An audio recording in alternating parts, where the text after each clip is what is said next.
dar un poquito algunas vueltas para, para analizar extensiones, ¿no? Y qué otras cosas pueden surgir, salvo mixtas que en este cuatrimestre me tocó darlo completo.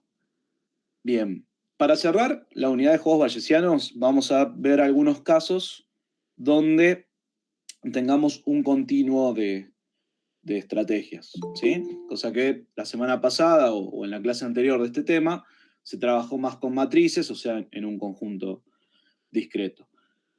Para esto vamos a hablar de subastas y vamos a hablar un poquito de oligopolio también. Les voy a mostrar cómo se resuelve un juego de Cournot cuando una firma desconoce los costos de la otra. Pensar un poquito el orden. Creo que voy a aprovechar la mejor parte de la clase, que es cuando todavía conservan buena parte de sus energías. Y vamos a empezar con subastas, ¿sí? Vamos a empezar con subastas en un contexto de juegos bayesianos, que es, creo, lo que va a ser un poquito más pesado, y ahí es donde voy a tratar de ir con más calma. Van a ver que el caso de Cournot va a ser bastante más sencillo. Bueno, creo que ya estamos para arrancar. A grabar primero, y después de esto, lo que voy a hacer es compartir. Alan, después te puedo hacer una consulta de un ejercicio de parcialito. Bien, ahí tengo que hacer un comentario. Sí vas a poder hacer la pregunta, lo que no sé, si la voy a poder responder. ¿Sí? Eso es un gran depende. O sea, es una cuestión de que me parece que hay una incoherencia en digamos, uno de los ejercicios, en una de las consignas, así que... Sí. Si es sobre enunciado, bueno, de nuevo, igual hay que formularlo y después se verá si se puede o no, pero está bien. Es más, ¿querés, mientras vamos arrancándolo? Dale. Eso que se puede ver ahora. Es en el ejercicio 4 que plantea que la empresa debe compensar a sus clientes por la pérdida con un máximo de 100, ¿no?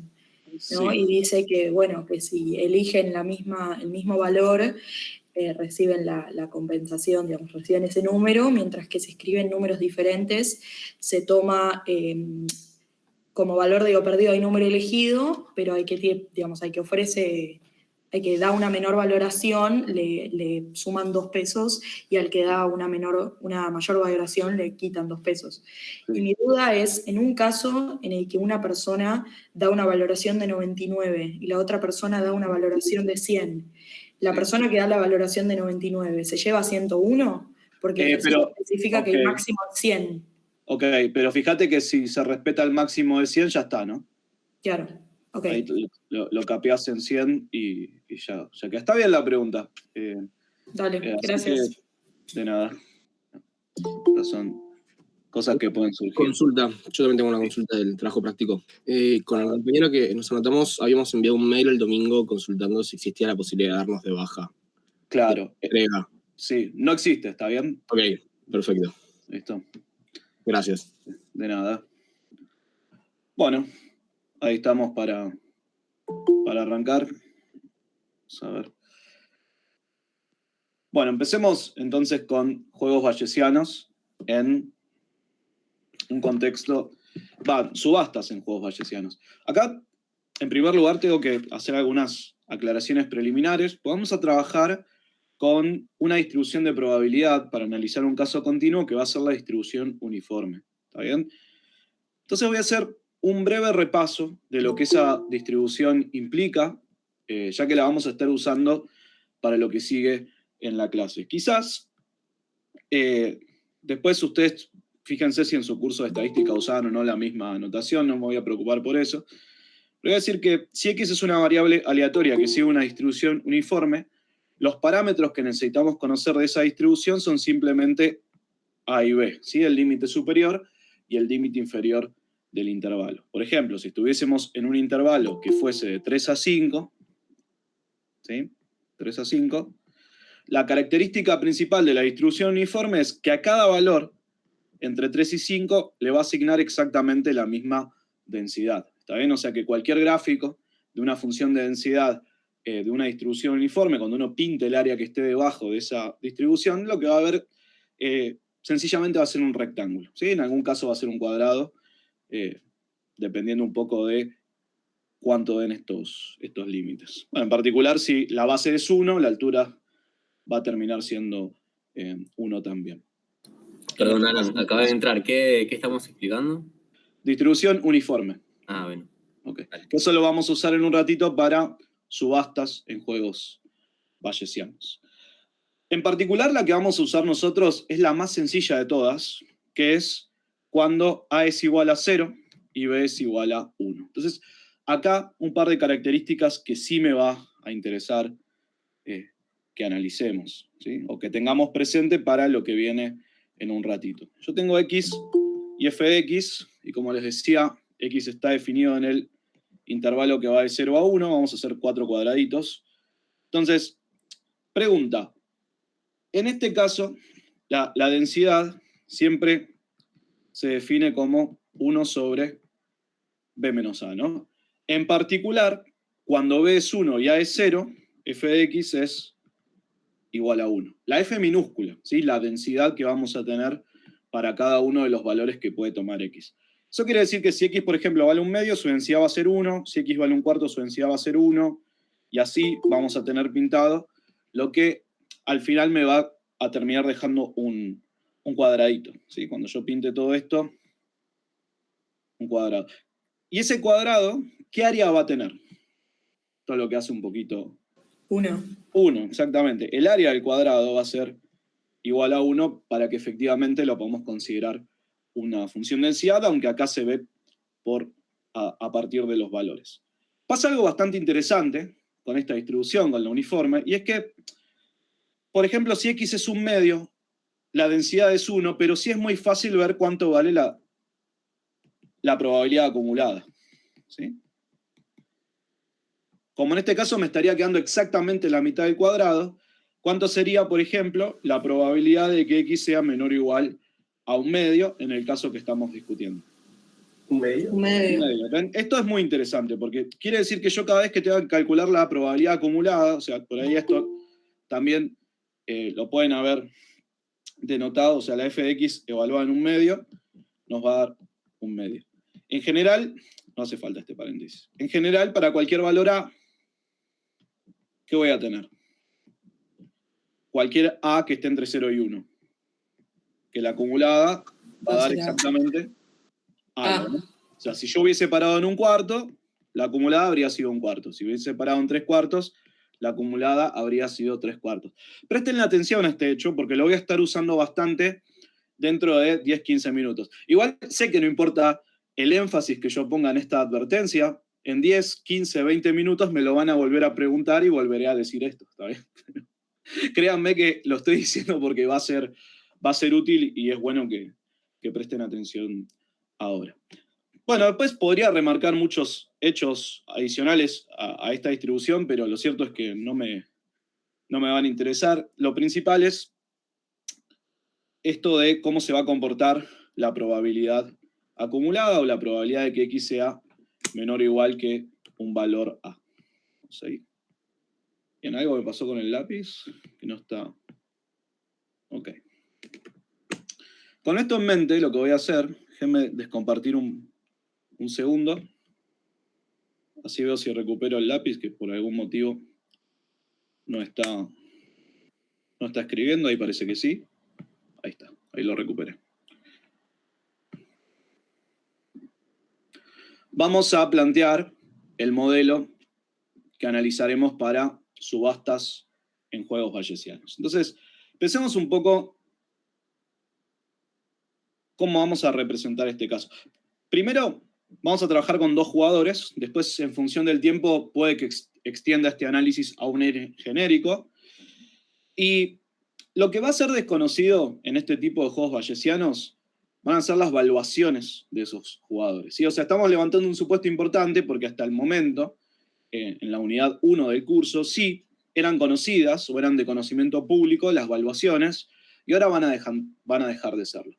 Sin embargo, en un juego bayesiano, aún con tener el desconocimiento de las valuaciones, hay algunas cosas que de todos modos necesitamos para trabajar. ¿Y cuáles son esas cosas que vamos a necesitar? Bueno, saber cuáles son las posibles valuaciones, ¿sí? Y su distribución de probabilidad. Entonces, para analizar un caso simple en donde podamos desarrollar esto bastante en profundidad y poder discutir cuáles van a ser los resultados, acá la clave es pensar un caso bien sencillo. Y ahí vamos. ¿Cuál es la distribución de probabilidad más sencilla que se nos ocurre si queremos evaluar un continuo y rápidamente poder saber algunas características de eso, probabilidades? Bueno, va a ser justamente esa distribución uniforme que describía antes. Pero acá quiero aclarar que se puede utilizar cualquier distribución, ¿está bien? Cualquier distribución que vaya de 0 a x o de 0 a infinito, en función de si uno quiere acotar o no las valuaciones, bueno, va a ser útil. Entonces, la evaluación del jugador 1 va a ser una distribución uniforme que va a ir de 0 a 1. La evaluación del 2 también. Y Ana, vamos a una pregunta. Sí. ¿Hay chance de que hagas un poquito de zoom? Porque se ve muy chiquita la pantalla. Hay chance. Creo que hay algo, no sé exactamente bien cuál es el tema, pero veo que hago zoom acá y no cambia, creo que no cambia nada. Yo estoy haciendo zoom, ¿sí? Estoy haciendo bastante. No cambia.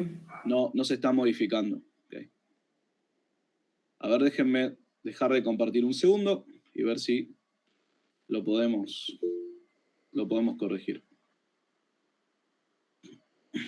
Si no, fíjense ustedes si encuentran alguna herramienta que les permita abordar esto. Vamos a hacer un intento número 2. Ahí parece verse un poquito mejor. A ver. Se ve que fue algo... A ver, ahora. Ahora sí, ¿no? Ah, no, todavía no lo están viendo. Sí, ahora sí. Sí, muchísimo mejor. Y ahí sí hace el zoom. Bien, perfecto. Cosas de la tecnología que jamás podré comprender. Como a veces haces exactamente lo mismo y esto es como cuando pateás algo y arranca. Bueno, es... dejás de compartir y de repente puede funcionar. Entonces, ambas evaluaciones van a ser una distribución uniforme que va a estar entre 0 y 1, y adivinen, y esto va a ser muy importante también para lo que hagamos más adelante, cómo van a ser las evaluaciones entre sí, la evaluación del 1, la evaluación del 2. ¿Van a tener alguna relación entre ellas? La evaluación del 1 va a ser mayor a la del 2. La del 1. No, bueno, eso era lo que hacíamos antes, pero no.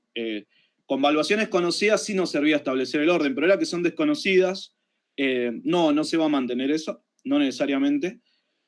Puede resultar, pero no es un supuesto que vayamos a hacer, porque justamente tenemos esta aleatoriedad. Una vez que ambas siguen una distribución uniforme, puede pasar cualquier cosa, ¿no? Que la del 1 sea más grande, que la del 2 sea más chica, pero voy a asumir algo que es muy deseable cuando estamos trabajando con dos variables aleatorias en un mismo análisis, que es que B1 y B2 son como. A ver cuánta intuición tienen con esto ya. Y en estadística, cuando no conoces una variable, las asumís iguales. Pero... No, bueno, acá solo siguen la misma distribución, pero está bien. O sea, están bien los acercamientos que están adelantando. Voy a asumir algo que es bastante fuerte en estadística y que me va a dar mucha comodidad. No sé si este signo les es familiar. Es como dos rectas perpendiculares. ¿Son independientes? Son independientes, exactamente. Vamos a asumir independencia entre las dos evaluaciones, ¿sí? O sea, ausencia de correlación, que nos va a servir para todo lo que vamos a discutir en un ratito. Como siempre son supuestos, los supuestos pueden ser alterados, pueden ser trabajados de otra forma, no es el punto, sino tratar de ver de manera puntual qué es lo que el modelo propone, y ahí vamos. Entonces, tenemos las evaluaciones, sí. ¿Es dependencia o independencia? Independencia. ¿Sí? Okay. Las evaluaciones van a ser independientes. Esto quiere decir que la evaluación del 1 no va a influir en la evaluación del 2 y viceversa. ¿Está bien? O sea, es como que cada cual va por su lado. Sí en la misma distribución, pero son variables aleatorias distintas, donde cada cual nos puede dar cualquiera de esos valores sin ser influida por la otra. ¿Sí? Bien. ¿Qué sigue ahora ya para modelar las cosas como las estamos leyendo en esta unidad? El jugador 1, cuando tenga que decidir, va a conocer su propia evaluación. Pero, ¿qué es lo que no va a conocer? No va a conocer la evaluación del 2. ¿Sí? El jugador 1 no va a saber a la hora de decidir cuál es la evaluación del 2, ni el jugador 2 va a saber cuál es la evaluación del 1. Pero cada uno de estos jugadores va a conocer su propia evaluación. ¿Qué es lo que sí van a saber de la evaluación del resto? ¿Qué es lo que va a ser de conocimiento público acá? La distribución que siguen las evaluaciones. O sea, el jugador 2, si bien no va a saber cuál es la evaluación del 1, sabe que puede estar en el rango 0-1 y que sigue una distribución uniforme y que es independiente de la suya. Digo, todo esto sí lo va a saber. Por lo tanto, pensemos en primer lugar cómo diseñaríamos una estrategia para un jugador. Y esas estrategias, al igual que en el caso que habíamos visto con matrices, estos ejemplos que desarrolló Laura, van a estar constituidas por una acción para cada tipo de jugador, ¿sí? Ahora, cada tipo de jugador en este caso, ¿cómo se define? ¿Cómo se determina? Según su evaluación. Por ejemplo, para el jugador 1, un tipo de jugador se da cuando tu evaluación es 1/4. Otro tipo de jugador tuyo se va a dar cuando la evaluación sea 3/4. Otro cuando sea 2/3. ¿Sí? ¿Cuántos tipos de jugador son posibles para el 1 acá? Infinitos, porque es un continuo. Exactamente, porque ahora tengo un continuo de evaluaciones que va entre 0 y 1. Entonces, ¿cómo va a estar conformada una estrategia para el jugador 1? Bueno, una estrategia para el jugador 1 va a estar dada por una oferta B1 en función de su evaluación. ¿Está bien? O sea, la idea es pensar esto como planes. Yo me anticipo al momento al cual el juego se dé, donde voy a conocer mi evaluación, y diré, bueno, mira, si mi evaluación resulta ser 1/3, hago esto. Si hago 3/4, esto. Si hago 1, esto. ¿Sí? Así como lo vamos a pensar. Y piensen que así es como se hizo en el caso de las matrices. ¿Sí? No estamos haciendo realmente nada distinto, solo que sumamos un poquito de complejidad por este hecho de trabajar en el continuo. Y para el jugador 2, vamos a tener una función que va a definir una oferta para cada una de sus posibles evaluaciones. ¿Bien? Entonces, estos son los preliminares, ¿sí? Distribución uniforme de evaluaciones, independencia, el 1 va a conocer la propia, el 2 también, pero no la del otro. Sí van a conocer las distribuciones. Y su estrategia o sus estrategias van a estar dadas por una función que va a depender de su evaluación. Aunque hay mucho para decir, y hay prácticamente infinitas variantes para analizar, lo que yo les voy a mostrar es que existe un equilibrio bayesiano de Nash, donde, o sea, voy a proponer un perfil o voy a mostrar que un determinado perfil efectivamente va a constituir un equilibrio bayesiano de Nash, que va a hacer que los jugadores, en este caso, ofrezcan la mitad de su evaluación. Esto lo estoy anticipando, pero en un rato lo vamos a mostrar en detalle. O sea, voy a mostrar que existe un equilibrio bayesiano de Nash, donde el jugador 1 juega la mitad de su evaluación y el jugador 2 también juega la mitad de su evaluación. Ahora lo que sigue es Alan, darles cómo voy a llegar a eso. Sí, o sea, ese que depende de sus evaluaciones sería la regla de decisiones claro, exactamente. y eso es un perfil de estrategias, ¿no? El perfil de estrategias lo tengo cuando combino lo que hacen los dos jugadores. ¿Sí? O sea, B1 sobre 2 es una estrategia, es la estrategia del jugador 1. B2 sobre 2 es otra estrategia. Cuando combino ambas, ahí tengo el perfil. ¿Sí? Ah, ok, gracias. De nada. Esto leanlo siempre, ¿está bien? Siempre que hablemos de perfiles de estrategias, vamos a estar pensando en una para cada jugador. Y cuando hablemos de estrategia a secas, vamos a estar refiriéndonos específicamente a un jugador, sea cual sea. Bien. Entonces, lo que voy a hacer ahora es probar que efectivamente tenemos un equilibrio bayesiano de Nash que tiene esa forma. Para eso tenemos que hacer nuestro análisis habitual. Lo que pasa es que la realidad nos indica que acá se pueden pensar infinitas estrategias, ¿sí? Básicamente, cualquier función donde que se defina en base a B1 es permitida para el 1. ¿Sí?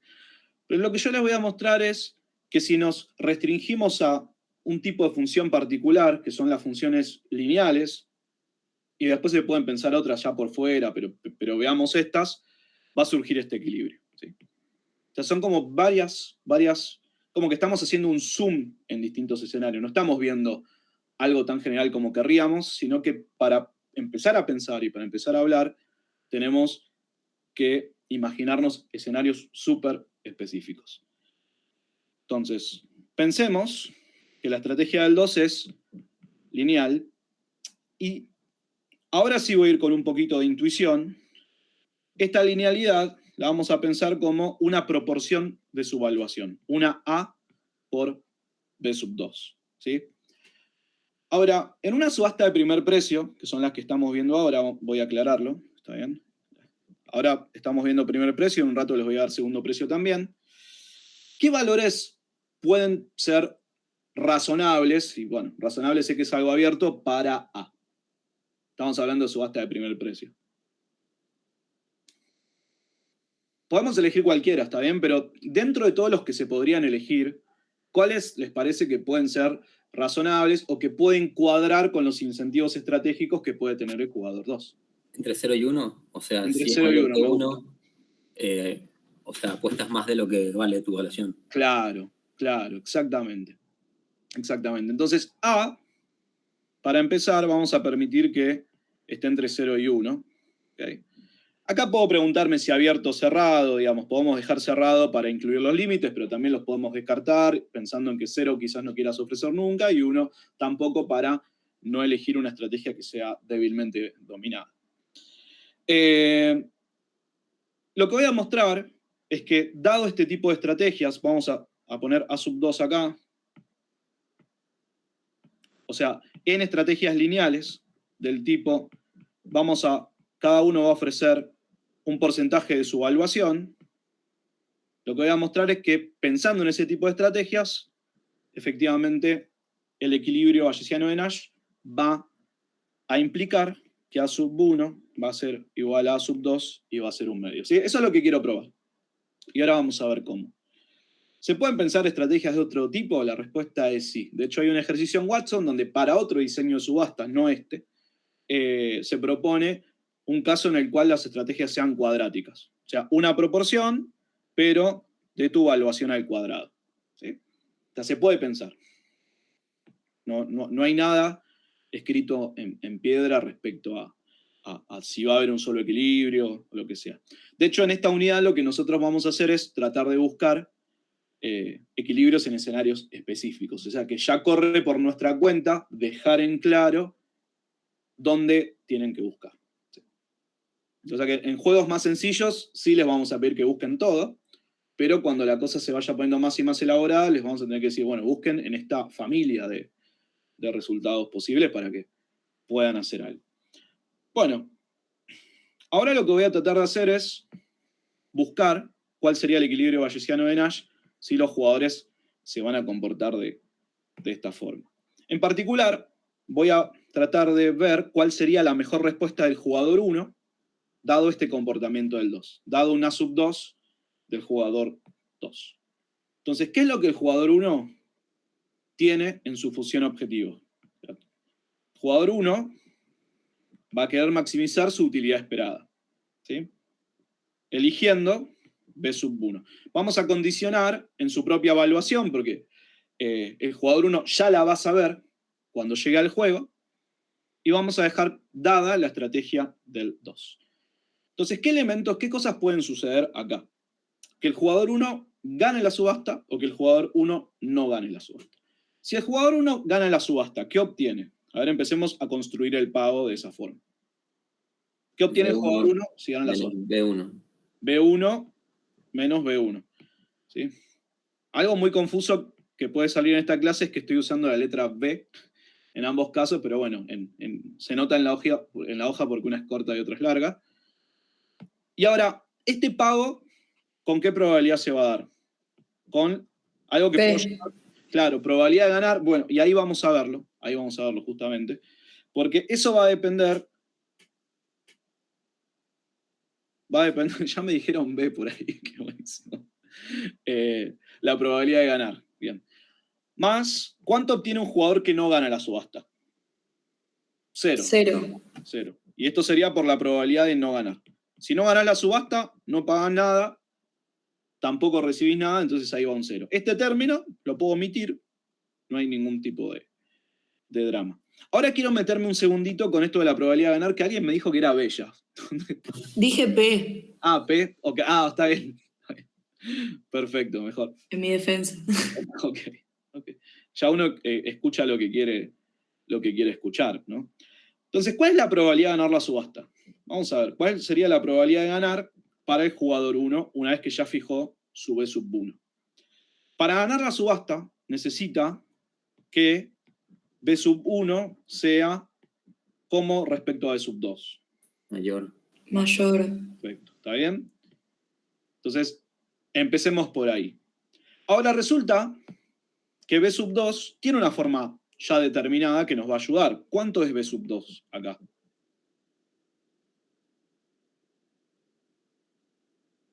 Está un poquito más arriba escrito. A2 por B2.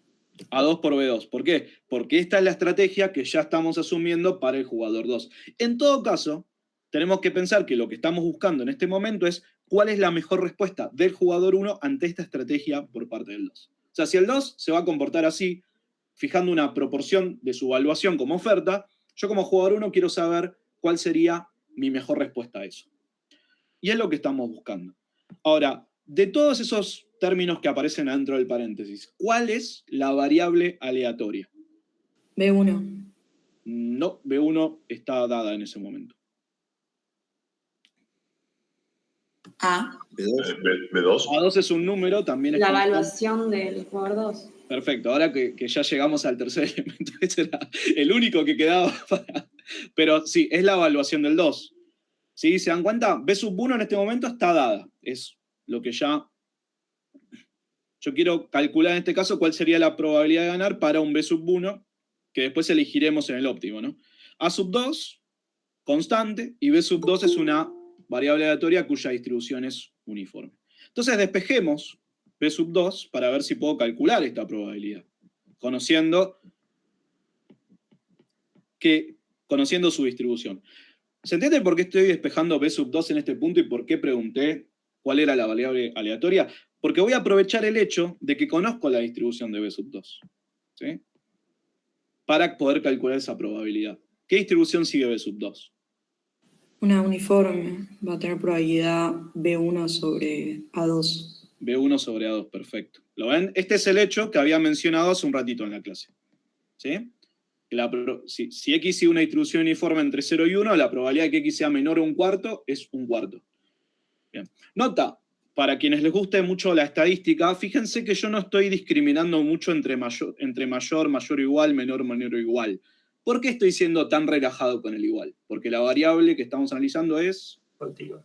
Continua, ¿está bien? Entonces, como la variable es continua, recuerden que las probabilidades puntuales tienen probabilidad 0, entonces las puedo ignorar olímpicamente. Por eso es que cuando vayan a preguntar por un igual en lo que sigue de la clase, la respuesta va a ser esa. La variable es continua, entonces las igualdades las puedo dejar de lado. Tienen probabilidad igual a 0. Bueno, con esto en mente, ya puedo reconstruir el problema de optimización que tiene que resolver el jugador 1. B sub 1 menos B sub 1 por la probabilidad de ganar, que es B sub 1 sobre A2.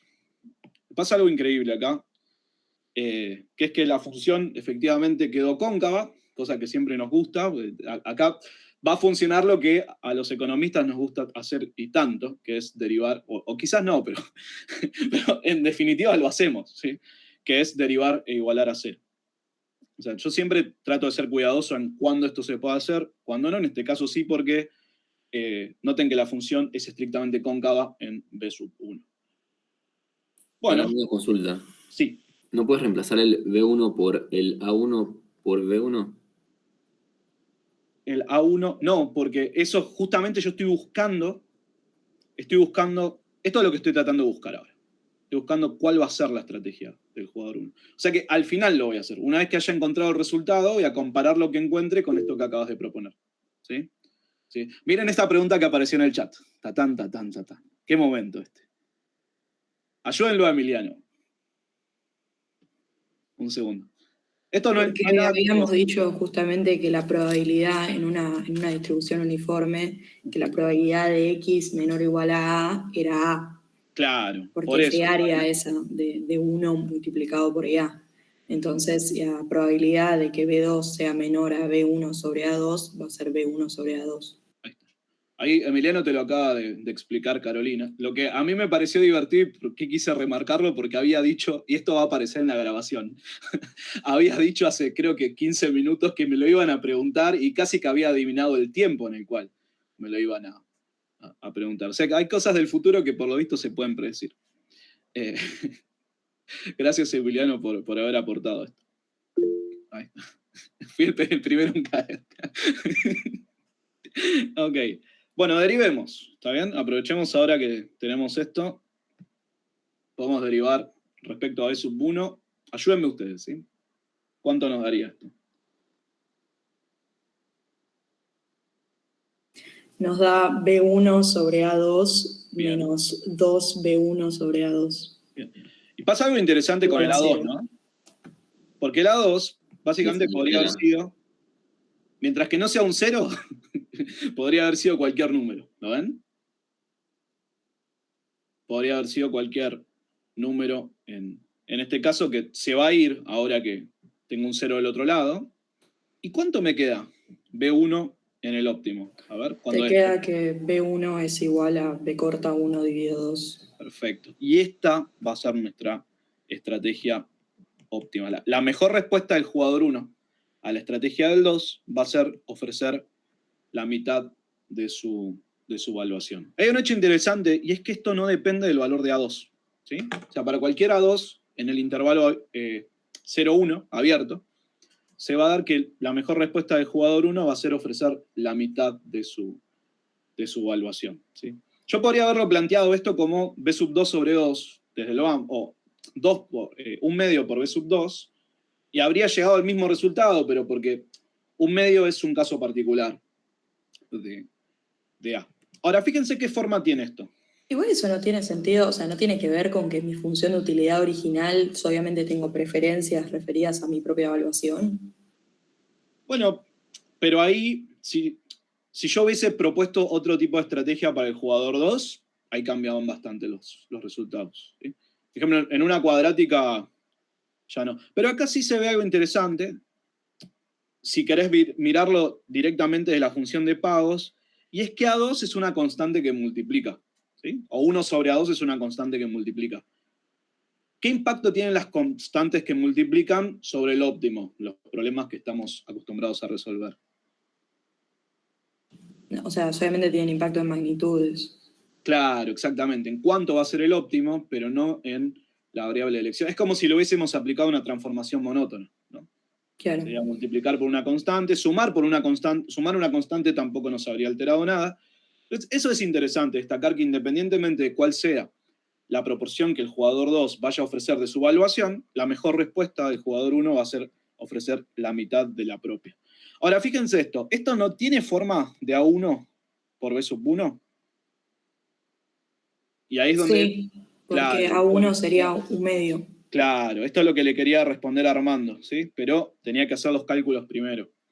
Ahora que hemos encontrado la solución para el jugador 1, su mejor respuesta, podemos ver que efectivamente tiene forma de A1 por B sub 1. O sea, ofrecer la mitad de tu evaluación es un caso particular de ofrecer una proporción de tu evaluación. Bien. ¿Qué me faltaría para confirmar o para encontrar el equilibrio bayesiano de Nash? Ahora que vi la mejor respuesta del 1 ante lo que hace el 2, ¿qué faltaría?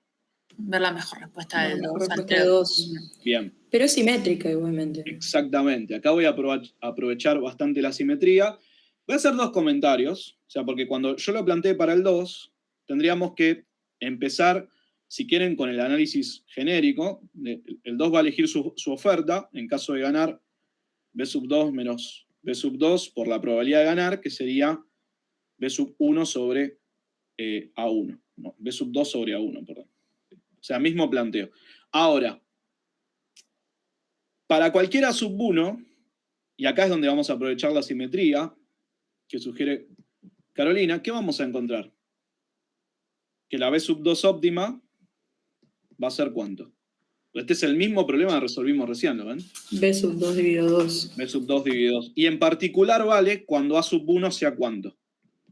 Cuando A sub 1 sea un medio. Exacto. Si A sub 1 no es un medio, no vale. Claro. Si A sub 1 no es un medio, vale igual. Pero cuando, si A sub 1 hubiese sido, no sé, un cuarto, lo que sea, también servía. Porque no depende de eso. Pero no para el equilibrio bayesiano, digo. Claro, para el equilibrio bayesiano, sí lo que vamos a tener es un medio y un medio. Entonces, con esto ya confirmamos que existe un equilibrio bayesiano de Nash cuando las ofertas son lineales, en el cual el jugador 1 ofrece la mitad de su evaluación y el jugador 2 ofrece también la mitad de su evaluación. Voy a ver un poco en función del tiempo si puedo ver qué pasa con n jugadores, pero créanme que tenemos bastante para hacer. Paremos acá un segundo y hablemos de subastas de segundo precio. ¿Sí? O sea, vamos a hablar un poquito de subastas de segundo precio. Veamos cuáles serían las estrategias óptimas en subastas de segundo precio.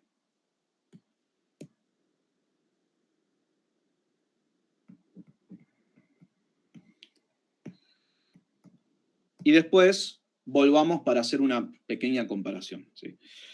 Bueno, en subasta de segundo precio nos pasa algo muy, pero muy interesante. Voy a plantear de nuevo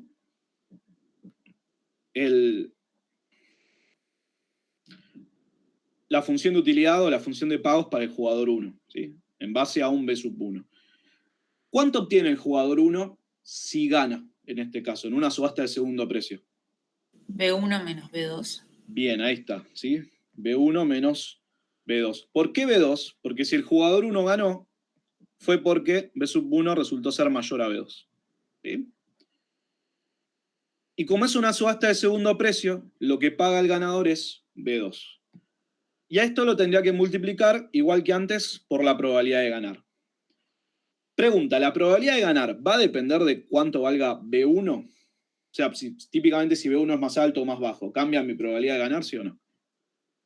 La respuesta en este caso es... ¿No? Lo pregunté como si fuese no, eso es mi culpa. Pero la realidad es que sí, ¿está bien? Si yo ofrezco un valor más alto, ¿qué pasa con mis probabilidades de ganar? Aumentan porque es más probable que yo supere la oferta del otro jugador. Les pido disculpas por ir con el tono de mi pregunta, pero sugería. Mientras terminaba de preguntarlo, iba pensando. Yo estoy sugiriendo que me digan que no. Es la misma lógica de, digamos, caso no bayesiano, que aumenta tu probabilidad de ganar, pero no baja, o sea, pero no aumenta el costo que tenés que pagar porque obviamente estás pagando el ofrecimiento del segundo jugador. Exactamente eso, ¿sí? A mí me gusta explicar lo que acaba de decir Carolina con un término muy usado también en nuestra profesión, especialmente en micro, ¿no? Que es que desaparece qué cosa que sí tenemos en primer precio. El trade-off. El trade-off, ahí está. Desaparece el trade-off entre ganar la subasta y obtener un buen resultado al haberla ganado. Entonces, en una subasta de primer precio, fíjense en el caso anterior, porque en el caso anterior el trade-off es excelente como nos quedó. ¿Por qué aumentar B1 puede ser bueno en primer precio? Y aumentar B1 es bueno en primer precio justamente porque aumenta tu probabilidad de ganar. Aumenta la probabilidad de ganar. ¿Sí? Multiplica ese número, o sea, es en esa multiplicación se agranda, digamos, porque estás multiplicándolo por algo que es positivo. Pero exacto, también ¿sí? si B1 es, digamos, se reduce el margen entre B corta 1 y B larga 1. Entonces, ¿por qué decimos que hay un trade-off? Para ver que hay un trade-off, tiene que haber como una cosa buena y una cosa mala, ¿sí? La cosa buena acá es que si yo aumento B1, aumenta mi probabilidad de ganar. Gano con más frecuencia la subasta si yo ofrezco un B1 más alto. Ahora, ¿qué tiene de malo B1 en una subasta de primer precio? Aumentarlo. ¿Qué tiene de malo? Que cuando gane la subasta... Te resta la utilidad. Claro, te restan el pago, ¿sí? Entonces, aún ganando, voy a estar obteniendo un diferencial menor. Entonces son dos elementos que están contrapuestos, que juegan en contra y que hacen difícil que yo los balancee a la hora de tomar una decisión. Justamente la concavidad de la función en este caso nos ayudó a poder hacerlo en valor esperado. Ahora, cuando voy a segundo precio, ese trade-off desaparece, porque ¿qué es lo que no es afectado por B1 ahora? La recta entre B1 menos B2, o sea, Claro. el pago no es afectado. No depende de B1, ¿sí? Ahora, esto es buenísimo para razonar, porque si desapareció el trade-off, yo ya tengo muchas de las preguntas respondidas. ¿Se ve el punto por qué me interesa tanto el término y por qué está tan presente en todo lo que es microeconomía? Bueno, esto pasa porque nos enfrenta al tipo de decisiones donde normalmente es difícil resolver, porque tengo efectos contrapuestos, ¿sí? Tengo algo que digo, pero por este lado gano, pero por este lado pierdo. ¿Qué hago? Y bueno, tengo que optimizar, tengo que ponderar los dos y parar en el punto donde ya, bueno, acá ya no tengo más jugo para sacarle. Pero cuando eso desaparece, estamos en un mundo mucho más sencillo, porque si a mí me preguntan, ¿qué hago con B1 ahora? Que lo único que veo es que va a aumentar la probabilidad de ganar, ¿qué debería hacer? Ahora que no hay más conflicto, que no va a impactar negativamente en esto. Aumentarlo, pero ¿aumentarlo hasta dónde? Porque hay un punto. Hasta mi evaluación. Hasta mi evaluación. O sea que acá se... Porque no tiene penalización. Exacto, ¿sí? Exacto. No tenés penalización en el pago que vas a recibir, y a eso me estoy refiriendo cuando digo que desaparece el trade-off. ¿Está bien? Que no tenemos ese problema de esa duda que nos genera que aumentar B tenga efectos contrapuestos. Pero ¿hasta dónde lo voy a hacer? Hasta el punto donde es más razonable aumentarlo, que es con mi propia valuación. ¿Por qué no por encima de la valuación? Pues yo no quiero ganar la subasta, quizás queriendo pagar, claro, exactamente. Entonces, para el jugador 1, volvemos a tener un resultado, y esto lo señalaba Carolina también hace un ratito, que teníamos también con subastas con información simétrica, que es que en una subasta de segundo precio resulta que ofrecer tu propia evaluación es una estrategia ¿cómo? Estrictamente dominante. Estrictamente no. No, débilmente Débilmente dominante. dominante. ¿Está bien? Ahí está. Sí. Débilmente dominante. ¿Sí? Porque si pierdo, gano 0. Claro, exactamente. Sí. Si el otro jugador ofrece más que lo que vos estás ofreciendo, ganás 0 y ese pago aparece en muchas estrategias. ¿Sí? Por suerte, tenemos este resultado que se mantiene aun cuando haya información asimétrica. ¿Sí? Incompleta. En este caso. Información asimétrica es algo que vamos a discutir más adelante en el curso. Por lo tanto, para el jugador 2, cuando yo replique este análisis, ¿qué voy a encontrar también? Exactamente lo mismo. Claro, que ofrecer su ofrecer propia su evaluación. evaluación. Bien. Y ahí tenemos ya un equilibrio bayesiano de Nash, que es en el cual los vamos a enfocar, que es que cada jugador, en una subasta de segundo precio, ofrezca su propia evaluación. ¿Sí? ¿Nos podemos preguntar si hay más? Sí, pero no lo vamos a hacer, o al menos no lo vamos a hacer por hoy. Quizás en algún ejercicio de manera puntual se pueda sugerir una estrategia que ustedes definan haciendo el análisis correspondiente, si es un equilibrio bayesiano de Nash o no. En todo caso, nosotros tenemos que definirles bien el escenario para que puedan trabajar con esto. Una pregunta, Alan. Porque me doy cuenta que haciendo la derivada de esta función que nos quedó, Sí. me quedaría B1 menos B2 dividido A2 igual a 0, ¿no? O sea, quedaría que el jugador 2 Sí, ahí digamos, está. tiene una evaluación igual a B1. Esto me gusta también. A de corta 1 va. Sí. Pero, o sea, eso, digamos, ese resultado significa algo, porque, o sea, no, digamos, estoy haciendo la función de mejor respuesta del jugador 1 y me está dando un comportamiento que se vincula al comportamiento del jugador 2. Bien. Es una pregunta súper interesante en términos matemáticos, que me gusta abordar cada vez que tengo la oportunidad, y tiene que ver con que, si ves lo que hay del lado izquierdo, ¿qué signo va a tener esto? Siempre que B sub 2 sea, siempre que no hayas hecho macana, digamos, este término, ¿cómo va a ser en general? Positivo. Positivo. Si vos no ofreciste más que tu evaluación, seguro que va a ser positivo. ¿Está bien? Si vos ofreciste más que tu evaluación, podría ser negativo. ¿Okay? Ahora, si es positivo, y teniendo en cuenta que A sub 2 también 1 sobre A sub 2 también lo va a hacer, voy a tener que el término del lado izquierdo en general va a ser mayor que 0. Entonces, ¿cómo lee alguien las condiciones de primer orden, o cómo a mí me gusta interpretarlas? Si yo quiero conseguir la igualdad a cero en una función que sea cóncava. Pero acá me estoy encontrando que la función que estoy trabajando no es cóncava, o no es estrictamente cóncava, sino que es, de hecho, estrictamente creciente, ¿está bien? No tiene ese tramo creciente y ese tramo decreciente que yo tendría habitualmente, y que ahí es donde buscaría que la derivada se iguale a cero. Entonces, si esta derivada es positiva, ¿qué me dice respecto a mi variable de elección? Lo que estuvimos viendo hace un ratito en el razonamiento previo. Si la derivada es positiva, quiere decir que mi pago aumenta cuando aumente b sub 1. Por lo tanto, ¿qué quiero hacer con b sub 1? Sabiendo el signo de esa derivada. ¿Qué me sugiere? ¿Que estoy en un óptimo? No. No, exactamente. Sino que lo que tengo que hacer es aumentarlo. ¿Sí? O sea, varias cosas. No voy a conseguir la igualdad a cero acá. ¿Está bien? Porque estoy hablando de una función que es creciente en b sub 1, al menos en el tramo en donde comenzamos el análisis. Entonces la vamos a aumentar. ¿Y hasta dónde la vamos a aumentar? Hasta que esto cambie. ¿Cuándo cambia esto? Cuando b sub 1 es exactamente igual a ¿qué? A la evaluación de 1. A la evaluación de 1. Ahí está. Hago una pregunta, Alan, igual. Sí. ¿Cómo sacaste la probabilidad esa de ganar 1 sobre A2? Creo que lo que hizo Carolina fue dejar el mismo resultado que teníamos antes, lo cual también es un supuesto fuerte. O sea, está bien la pregunta, y probablemente no sea esta la probabilidad. Lo tomé como algo dado del caso anterior, pero Ok, perdón. Flashé como que lo habías resuelto de un momento para otro y como Claro. que... Claro. ¿Por qué no? Si la probabilidad de ganar es la misma. No, porque la estrategia del jugador 2 ya no está siendo... no la definí, ¿no? Directamente. Pero de hecho, habiendo encontrado el equilibrio, sí podemos decir que es un caso particular, donde A sub 2 es exactamente cuánto. A sub 2, de hecho, es, incluso con lo que encontramos, es 1. ¿Sí? Entonces sí al final del día estaba bien, era un caso particular.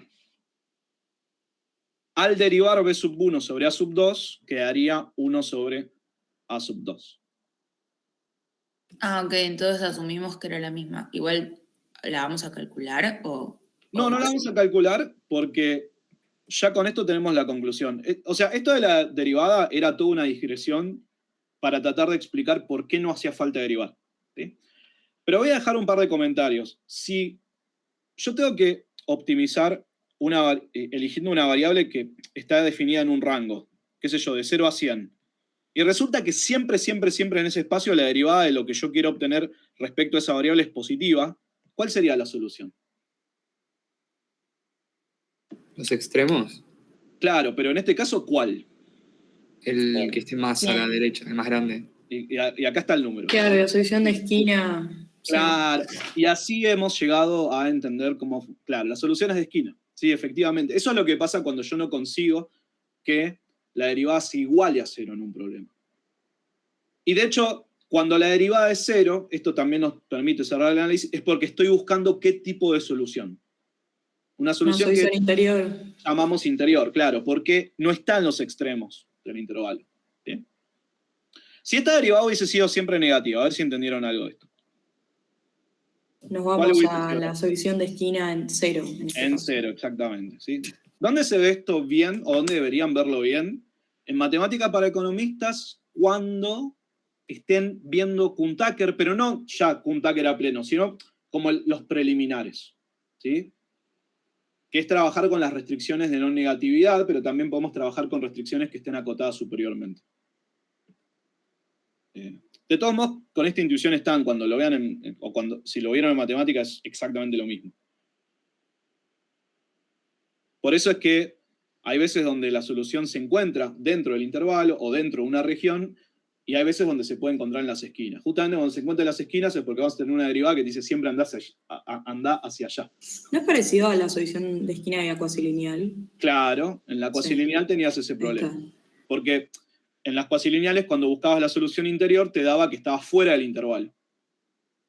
Y ahí es donde terminaba yendo a una de las esquinas. Es un tema muy interesante para... Acabo de responder en mi cabeza una duda que me hicieron el otro día en Micro 1. Sí. Es como, me hubieses dicho la semana pasada. No, sí, exactamente. Tipo, alguien que me escribió y me dice, tipo, tipo, ¿por qué la solución es siempre interior con preferencias regulares? O sea, una solución de la guía que decía que la solución era interior con preferencias regulares, pero ¿y por qué entonces en el caso de las cuasilineales no pasaba? Ok. Bueno, entonces, ¿qué resultados tenemos hasta ahora? Que en primer precio, el equilibrio bayesiano de Nash nos dio B sub 1 sobre 2, B sub 2 sobre 2. Esta comparación es la que quiero hacer para cerrar al menos momentáneamente este tema y pasar a hablar de Cournot. Y en segundo precio,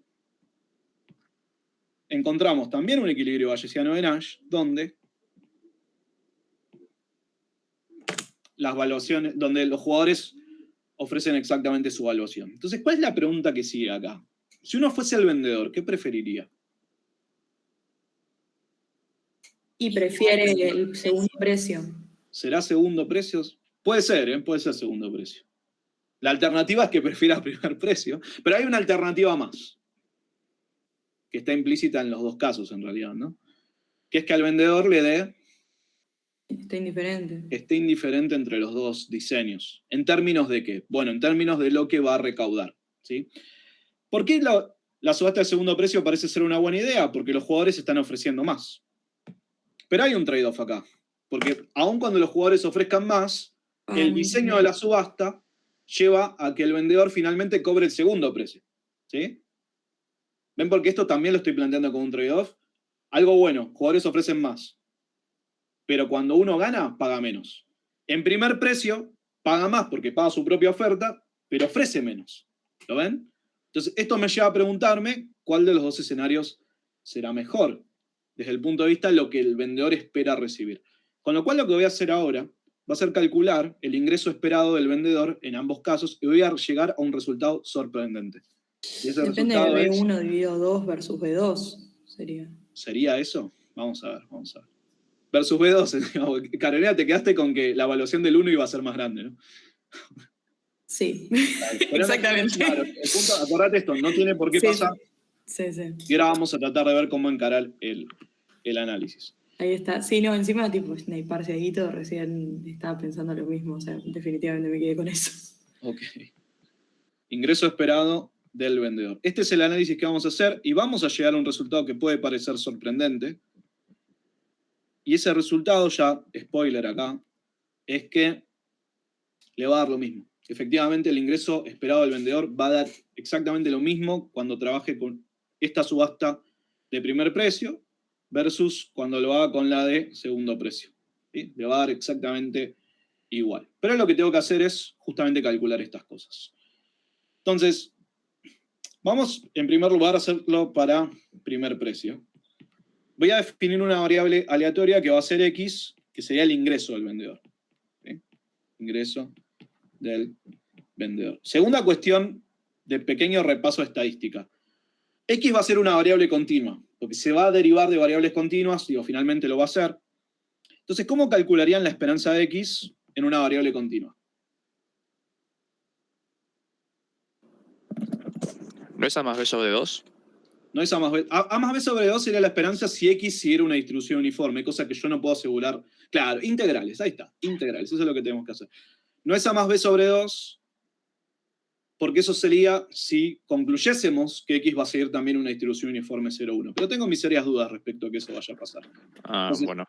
Ahí vamos. En general, yo tendría que poner como el límite inferior, si quieren, menos infinito a infinito, de X por f de X diferencial X. ¿Sí? Entonces, varias cosas que tenemos que ver acá. ¿Cuál es el límite inferior? ¿Cuál es el límite superior? Vamos a empezar por ahí, ¿sí? En primer precio, ¿cuál es el máximo valor que puede tomar X? ¿Cuánto es lo máximo que el vendedor puede recaudar acá? A ver si lo ven. Miren las ofertas de los jugadores. Es la mitad de su evaluación. Entonces, la evaluación, como máximo, ¿qué valor puede tomar? 1. ¿Está bien? Porque habíamos supuesto que se distribuía de manera uniforme en el intervalo 0,1. Entonces, B sub 1 sobre 2. ¿Cuál es el máximo valor que puede tomar? Un medio. Un medio. ¿Está bien? Entonces, ahí estamos empezando a escribir la integral. Pero ese es el ingreso esperado del vendedor en el equilibrio bayesiano de Nash. En el equilibrio bayesiano de Nash, en la Ok. subasta de primer precio que acabamos de ver. Sí, efectivamente. Ahí va. Entonces, un medio arriba. ¿Y abajo cuál es el mínimo valor que puede tomar? 0. 0. ¿Está bien? Con los supuestos que hicimos, 0 es el más chiquito. Bien, estamos un poquito más cerca. ¿Qué me falta? X ya está. Lo que me falta es encontrar qué cosa. F de X. La f de x. Perfecto. Mi estrategia, y esto hay muchas formas de hacerlo, yo lo voy a hacer en la que a mí me parece más clara. Lo que voy a hacer es encontrar primero la f mayúscula, que creo que lo puedo hacer de manera bastante directa. Entonces, ¿cuál es la probabilidad de que x sea menor que un valor a? ¿Sí? A. Será a, pero ojo, porque acá necesito que pasen dos cosas. La distribución sea uniforme. Y que Claro, sean pero independientes. hay un problema porque yo no estoy diciendo que x sea uniforme. De hecho, no lo sé. No sé cuál es la distribución de x. Y ese es mi problema en este momento. ¿Quién sí seguía distribución uniforme? Las valuaciones. ¿Está bien? Pero eso no quiere decir que x también vaya a seguir una distribución uniforme. Entonces, pensemos cómo calcular esta probabilidad. ¿Qué necesito para que x sea menor que un valor a? Necesito que pasen dos cosas. Por un lado, que la evaluación del 1 sobre 2, o sea, su oferta, sea menor que a. ¿Y qué más necesito para que este evento se confirme? Que pase lo propio con quién. Con B2 sobre 2. Con B2, claro. B2 sobre 2 también tiene que ser menor que a. Ahí vamos, ahí vamos. Entonces, ¿ven por qué no creo que esto sea tan obvio? Porque estas variables sí seguían distribución uniforme. Bien. Y ahora voy a usar, ahora que lo tengo planteado así, sí podemos pensar con las cosas que sabemos. Porque despejo el primero, me quedaría B sub 1 menor a 2A, despejo el segundo, menor a 2A también. Y ahora, ¿qué pasa con la probabilidad conjunta? ¿La puedo abrir de alguna forma? ¿La puedo expresar de una manera más sencilla? El producto de las Bien, el probabilidades. producto. ¿Y por qué el producto? Porque son independientes. Porque son independientes, sí. Sí, supuesto clave que hicimos hace un ratito. 2A. Bien. Y ahora sí, ahora estamos cerca. ¿Cuánto me da esto? Ahora sí lo podemos calcular. Porque B sub 1 y B sub 2 efectivamente siguen distribuciones uniformes. 2A y 2A. 2A y 2A. Me queda 4A cuadrado. Perfecto. Escribo el 2A por 2A que nos da 4A al cuadrado. ¿Sí? 4A al cuadrado. Esto no es ni más ni menos que la f mayúscula de x evaluada en A. Bien. ¿Qué es lo que me falta para poder calcular la integral? Y efectivamente obtener el valor esperado. La f minúscula. Pero ¿qué relación existe entre la f mayúscula y la f minúscula? Lo escribo así para conservar la variable auxiliar a, ¿sí? Pero en la integral va a estar todo en función de x. ¿Se acuerdan la relación que hay entre la mayúscula y la minúscula? Una es la otra, pero ¿haciendo qué operación? O más preciso, ¿qué tengo que hacer para pasar de la mayúscula a la minúscula? Derivar. Derivar, exactamente. Entonces esto me va a dar 8a. ¿Sí? Y ahí estamos, porque puedo calcular la integral entre 0 y 1 medio de x por 8x. ¿Sí? Diferencial x. Bueno, hagámoslo, a ver. Creo que esta es la única unidad del curso donde vamos a usar integrales. Estoy pensando. Si después aparece otra más. Pero no. O al menos en este problema. Después en el resto de la materia, prácticamente, o sea, si bien podríamos incluirlas en todas, pero lo cierto es que solo están presentes acá. Tengo que integrar 8x al cuadrado. La primitiva, ¿se acuerdan cómo se calculaba esto? X al cubo sobre 3, el 8 constante. Y ahora para terminar de hacer el cálculo tengo que aplicar la regla de Barrow.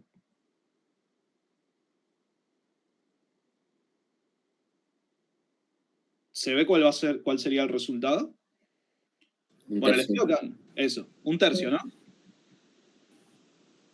Porque justo 1 medio al cubo me da 1/8. Se cancela con el 8 y me queda 1 dividido 3, que es 1/3. Alan, perdón, pero ¿podrías repetir tipo todos los pasos para ver el procedimiento de nuevo? O sea, así como... No tengo forma de repetir eso, Armando, en serio. Uy. No, claro. No. Aparte ni siquiera sé a qué te referís con todos. Esto para siempre que hagan una pregunta así, necesito más información. No, o sea, tipo, bueno, este es el problema, entonces planteamos esto, después planteamos esto, y así, o sea, como que... Claro. Pero creo que es justo lo que... a ver, este es el objeto que quiero conocer. ¿Sí? La esperanza de X, donde X es el ingreso del vendedor. Entonces, lo primero que hice fue tratar de ver cuál era el límite superior, el límite inferior, y después busqué la f de X. La búsqueda de la f de X fue lo que hice en todos estos pasos. ¿Sí?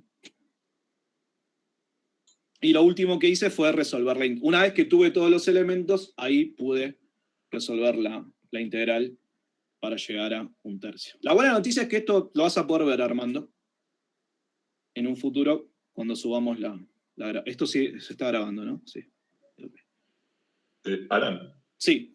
¿Buscaste la f de X mayúscula así porque siempre se busca así? No, de hecho lo dije cuando la busqué. Dije, hay muchas maneras de pensarlo, y esta es la que a mí me parece más intuitiva. ¿Sí? Para este caso. Después, incluso ahora en segundo precio la voy a buscar de una manera distinta. Vamos a ver que... Siempre lo que busco son probabilidades que sepa cómo plantear. Y acá sabía cómo plantear este hecho de que las dos sean menores que A. Vamos a darlo para segundo precio, porque justo en segundo precio se va a poner interesante la cosa cuando haga estos mismos pasos. Entonces, segundo precio. Ya sabemos que para primer precio nos da 1/3. Eso es lo que espera recibir el vendedor. Vean que tiene sentido, porque si las ofertas como máximo van a ser 1/2, y no es que siempre nos van a caer los valores altos o más altos, entonces tiene sentido que se ubique por debajo de 1/2. ¿Sí? En este caso dio 1/3 por cuestión de cómo son las distribuciones, etcétera, etcétera. Entonces, recordemos en segundo precio qué está pasando. B1, voy a escribir esto como función, un poquito más prolijo. La oferta del jugador 1 era su valuación, la oferta del jugador 2 también era su propia valuación. Y de nuevo quiero calcular la esperanza de X. Y ahora ayúdenme, en este caso, con los límites. ¿Sí? 1 y 0. 1 y 0. Acá hay una diferencia, ¿lo ven?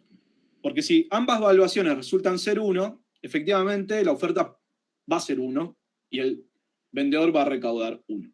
Y 0 es la más baja porque eso sucedería si ambas valuaciones fuesen 0. Alan, no termino de entender esto de por qué pasás de o sea, los límites son 1 y no B1, B2 o B1 sobre 2, B2 sobre 2. Bueno, porque son aleatorias. Y yo tengo que considerar que B1 en realidad puede tomar muchos valores distintos, ¿no?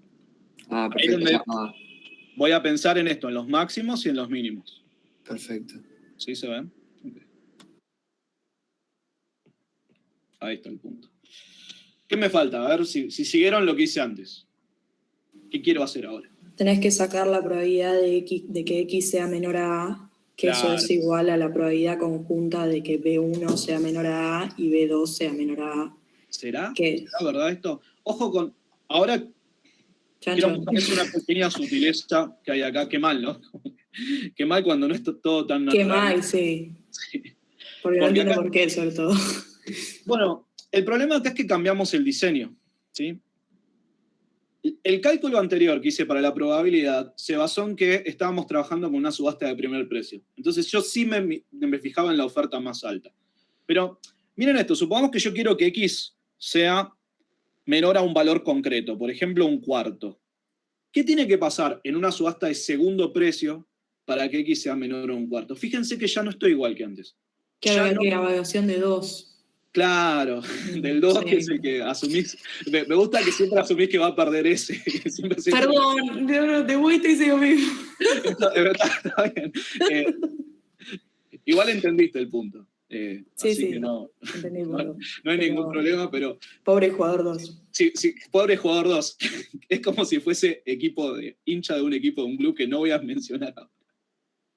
Ok. Ya se sabrá qué club. Ya se sabrá qué club, ¿no? En el futuro. Ok. Pero esto, Carolina lo tomo como variable explicativa de por qué tanta insistencia con el 2. Ok. Fíjense entonces, lo hemos asumido, claro, en la primera parte del curso siempre era el perdedor, el 2, pobre, o el que tenía menor evaluación. Entonces, fíjense que eso ya en esta unidad no tiene por qué suceder, porque ahora sí están en igualdad de condiciones, dado que sus valuaciones siguen la misma distribución probabilística. Por eso me parece que la aclaración vale la pena. ¿Qué tiene que pasar para que x sea menor a 1/4?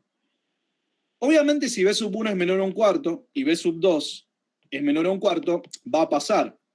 Pero quiero que entiendan que esto puede suceder aun cuando b sub 1 sea mayor a 1/4, si b sub 2 es menor a 1/4. ¿Ven por qué? ¿Qué va a ser? Por ejemplo, miren esto. B sub 1, supongamos que es 3/4. Y B sub 2, 1/4.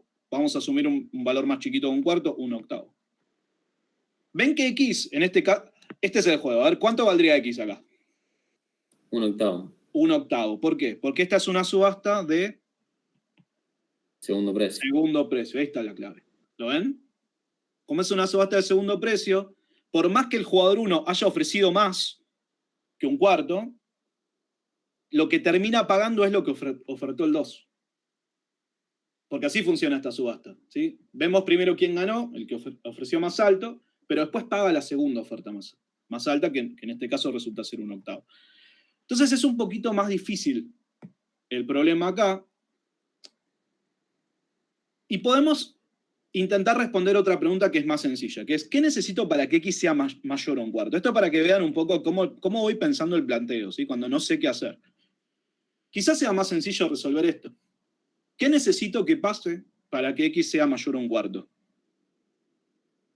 Necesito... Pero no es como una que la condicional. evaluación que el que pierde sea mayor a 1/4. Claro. Ok, la evaluación del que La pierde evaluación sea de mayor a 1/4. Y dado que pierde, ¿cómo tiene que ser la evaluación del que gana? También También mayor a 1/4. Ven que ahí tenemos un punto. Claro. Porque ¿qué podemos concluir? Que ambas evaluaciones tienen que ser Mayores a 1/4. mayores a 1/4. Esta es la condición que tiene que darse. ¿Sí? Entonces, esta probabilidad es un poco sutil, difícil de calcularla de menor a 1/4, porque hay muchos casos. Tengo que las dos sean menores a 1/4 o que una sea menor a 1/4 y la otra mayor. ¿Sí? 3 casos. Entonces, no les voy a recomendar construir la probabilidad de esa forma, sino que ahora voy a optar por un método que me va a parecer más sencillo, que es la probabilidad de que x sea menor o igual que a es 1 menos la probabilidad de que x sea mayor que a. ¿Sí? Porque son eventos que se complementan. Pero esta me es más sencilla de calcular, según todo lo que discutimos. ¿Cómo la voy a expresar? ¿Qué dijimos que tiene que pasar? La probabilidad conjunta de que B1 sea mayor a A y B2 sea mayor a A.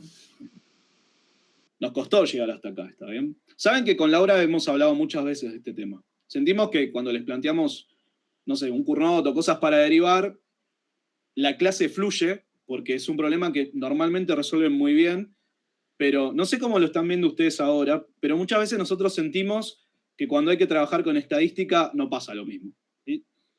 No sé si ven cuál es mi punto o cuál es la preocupación que tenemos con Laura, que es que con matemáticas sentimos que normalmente se llevan bien, entonces, por más compleja que sea la función, y derivarla van a derivar, pero cuando tengamos que salir un poco de esas derivadas y trabajar quizás con estadística o con integrales, en este caso con probabilidades, ya no fluye todo de la misma forma. Tenemos un interés en tratar de averiguar si esto es cierto o no y qué podría estar pasando. Es cierto, definitivamente es cierto. Ustedes podrán sacar sus propias conclusiones cuando se vayan de esta clase o cuando sigan trabajando con este tema. Bueno, a ver, sigamos. ¿Cuánto me da esa probabilidad? Sería 1 menos A por 1 Perfecto. menos A. Bien, ahí está. 1 menos A al cuadrado. Perfecto. Esa es 1 menos A por 1 menos A, ¿sí? Porque ahí se cumplen los dos eventos. Que la evaluación del 1 sea mayor que A y que la evaluación del 2 sea mayor que A. Entonces nos queda 1 menos A al cuadrado. Y acá puedo trabajar un poquito más y ver cuánto me daría esto. Tendría que desarrollar el cuadrado, si quieren lo hago con un poco de calma. 1 menos 2A más A al cuadrado, ¿no? Desarrollé bien el binomio. Sí, está bien. Gracias. Entonces podemos seguir. 2A menos A al cuadrado. Genial. Y ahí tenemos la probabilidad de que x sea menor o igual que A. Ahora, ¿qué me interesa a mí? La f minúscula. Esta es la f mayúscula, ¿sí? ¿Cuánto me daría la f minúscula? 2 menos A. 2 menos 2A. 2 menos 2A, sí. Perdón. Ahí está. 2 menos 2A. Y ahí estamos, porque ahora puedo volver y calcular la esperanza de x.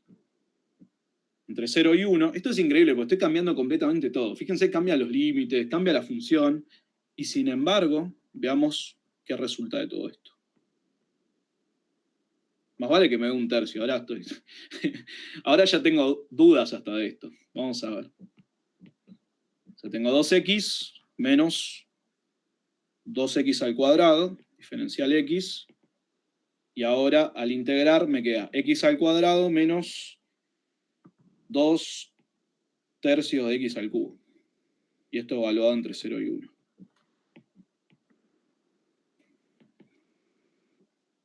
Y estoy bien, ¿no?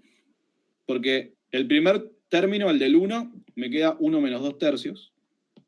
Y el segundo término, cuando reemplace todo por 0, ¿cuánto va a dar? 0. 0. Queda un tercio, sí. Queda un tercio. Fantástico. Bueno, aunque parezca increíble,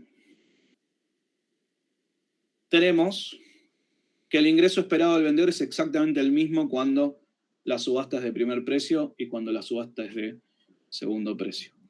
No quiero ir más a fondo con este tema hoy, después si encuentro tiempo más adelante lo voy a hacer, pero ahora preferiría que vayamos a un caso de Cournot. Pero voy a dejar 2 o 3 comentarios.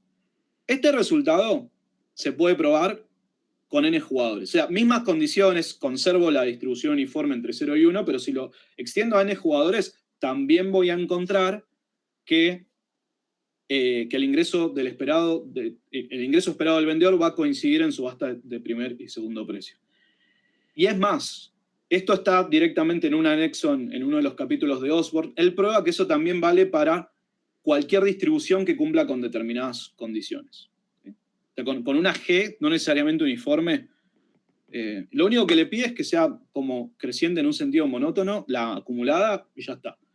Si eso pasa, se va a seguir cumpliendo la igualdad. Es un resultado increíble. Esto se conoce como teorema de la equivalencia de ingresos.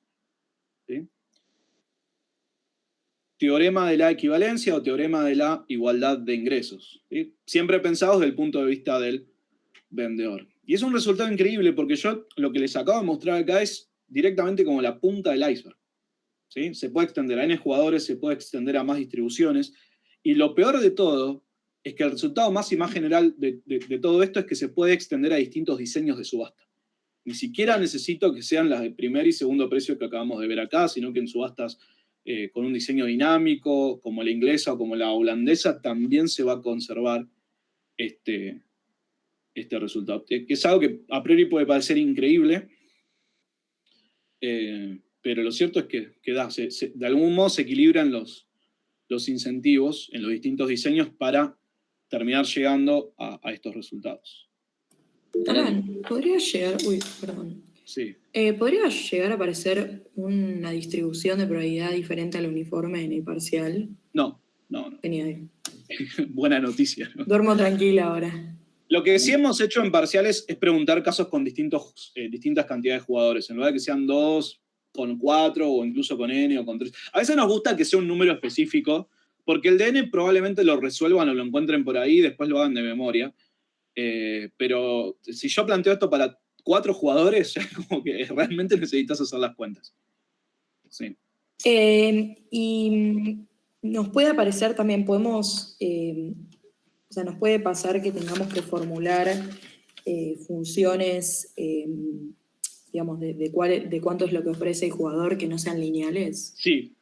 Sobre eso hay algunos ejercicios en Watson.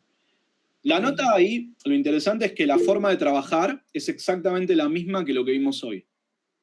Solo que partís de que en lugar de tener x1 sobre 2, vas a tener x1 al cuadrado sobre 2. Desde el principio, ¿sí? Y vas a tener que trabajar con eso. No hay nada del otro mundo. En un ejercicio de Watson hay un caso donde se plantea una oferta cuadrática. ¿Sí? O sea, Ahora tengo una consulta. Sí, Armando. O sea, ya dijimos que el que lo vende está indiferente, ¿no? Pero ¿qué significa este resultado? O sea, un tercio. O sea, siempre te pagan un tercio. ¿Qué? ¿Un tercio de qué? Es un tercio. Bueno, es un valor, para empezar es un valor monetario, ¿no? Pero se deriva de todos los supuestos que hicimos. O sea, serían, no sé, 33 centavos. ¿Ok? Pero, ¿de dónde sale esto? De que en las evaluaciones hemos supuesto que iban de 0 a 1, pero se puede extender a otros casos, ¿sí? O sea, los supuestos que hicimos tan simplificadores son los que derivaron en el 1/3. O sea, ¿pero qué significa? Tipo, lo máximo que puedes esperar es 1/3. No es lo máximo, es el promedio, ¿está bien? O sea, acá el problema es que hay que entender cómo funciona un promedio. A veces te vas a llevar más que 1/3, a veces te vas a llevar menos que 1/3. Pero en el balance, si yo repito el experimento, ¿sí? Teniendo en cuenta la aleatoriedad de las evaluaciones, si yo esto lo empiezo a repetir una y otra vez, tanto para subastas de primer precio como para subastas de segundo precio, lo que vamos a ver es que el promedio de todas esas observaciones convergería a 1/3. Esto si queremos saber exactamente qué significa ese resultado. Lo que pasa es, claro, tenemos que entender la interpretación de un valor esperado. ¿Sí? A veces va a estar por encima, a veces por debajo. Pero en el balance, cuando yo tenga muchas y muchas observaciones, ahí es donde el vendedor va a ver el 1/3. Ahora es increíble porque fíjense que esas fluctuaciones en una subasta de primer precio, con todos los supuestos que hicimos, ¿entre qué valores estaría? ¿Sí? Y vuelvo a hacer este primer repaso. Primer precio. ¿Entre qué valores estaría X? ¿Qué habíamos dicho? Entre 0 y 1/2. Entre 0 y 1/2. Entonces, ¿cuál es el punto? En primer precio, te vas a fijar en la oferta más alta. La oferta más alta como mucho puede valer 1/2, pero no siempre va a ser 1/2, ni tampoco va a ser cualquiera de esos valores, puede ser cualquiera de ellos. Entonces, como son variables aleatorias, a veces puedes tener un valor más cercano a 0, a veces puedes tener un valor más cercano a 1/2, a veces vas a tener valores que estén dentro del rango, y cuando repitas las observaciones una y otra vez, y promedies los valores que queden por encima, que queden por debajo, lo que vas a ver es que en el balance el vendedor va a estar recibiendo 1/3. Eso es exactamente lo que significa. Ahora, en la de segundo precio es interesante también ver esto, porque los valores de X no van a ir entre 0 y 1/2, van a ir entre 0 y ¿qué valor? Y 1. Y 1, claro. Entonces, ¿cómo es que se compensa algo que va entre 0 y 1 con algo que va entre 0 y 1/2? Bueno, porque acá lo que yo necesito para tener valores altos es que las dos valuaciones queden por encima de un determinado valor. Pero yo voy a ver muchas cosas. Por ahí voy a ver B107, B203, y en ese caso, ¿cuánto va a estar cobrando el vendedor? En este en particular. 0,3. 0,3, ¿se ve? Entonces, lo interesante es ver cómo, a pesar de tener el incentivo a ofrecer más en una subasta de segundo precio, eso se balancea con el diseño mismo, donde lo que le termino pagando al vendedor es la segunda oferta más alta. Sí, todo esto lo estoy comentando para que veas que no es una pregunta trivial, ¿sí? Y que al no ser una pregunta trivial, tampoco hay una respuesta trivial de, che, bueno, en un renglón te puedo decir, mira, es esto. No, hay que meterse bien, y hay que tratar de pensar en los distintos escenarios y justamente tratar de ver cómo se llega a ese 1/3, y ahí el acercamiento que te propongo es pensar en esto de repetir el experimento infinitas veces. Obviamente, para que todo esto... ¿Por qué digo infinitas veces? Porque para que se dé el 1/3, sabiendo que es un valor esperado, ¿qué resultado estadístico tendría que estar usando? ¿O qué resultado uso cada vez que quiero que se cumpla el promedio? ¿Por qué necesito repetir tanto? Porque hay un resultado que justamente me lleva a eso, que se llama... Y es lo último que voy a mencionar de estadística hoy. Les doy un ejemplo para ver si con esto no sale la respuesta. Si yo tiro 10 monedas, ¿van a salir 5 caras y 5 secas? Leí los grandes números. Claro. Eso es, ¿está bien? O sea, el 1/3 es algo que se va a cumplir una vez que yo pueda aprovechar la ley de los grandes números. Mientras tanto, para observaciones chicas, y bueno, puede pasar cualquier cosa. ¿Sí? Así funcionan los promedios. Alan, ¿se hace algún análisis de la dispersión que pueden llegar a tener las distintas formas de las subastas, como para poder comparar y elegir una que asegure 1/3 más frecuentemente, por ejemplo? Claro, estaría mejor. Sí. Claro, no es lo habitual. No es lo habitual. No se ve mucho de varianza. Tiene un poco de sentido igual si yo quiero ver ley de los grandes números, porque si hablo de ley de los grandes números, ¿termina importando la varianza cuando n se va a infinito? No, se va a 0. Claro, ¿sí? Pero obviamente en pequeñas observaciones sí te importaría, porque ahí te encantaría tener menos varianza. Pero no es lo habitual. Y un poco para lo que es esta clase, seguro que esas preguntas, ya mucho de lo que les estoy diciendo está por fuera, por eso les recomendé que vayan primero al texto de Osborne. Y hay libros completos sobre subastas. Ahora estoy tratando de recordar quién lo había escrito, creo que es Krishna.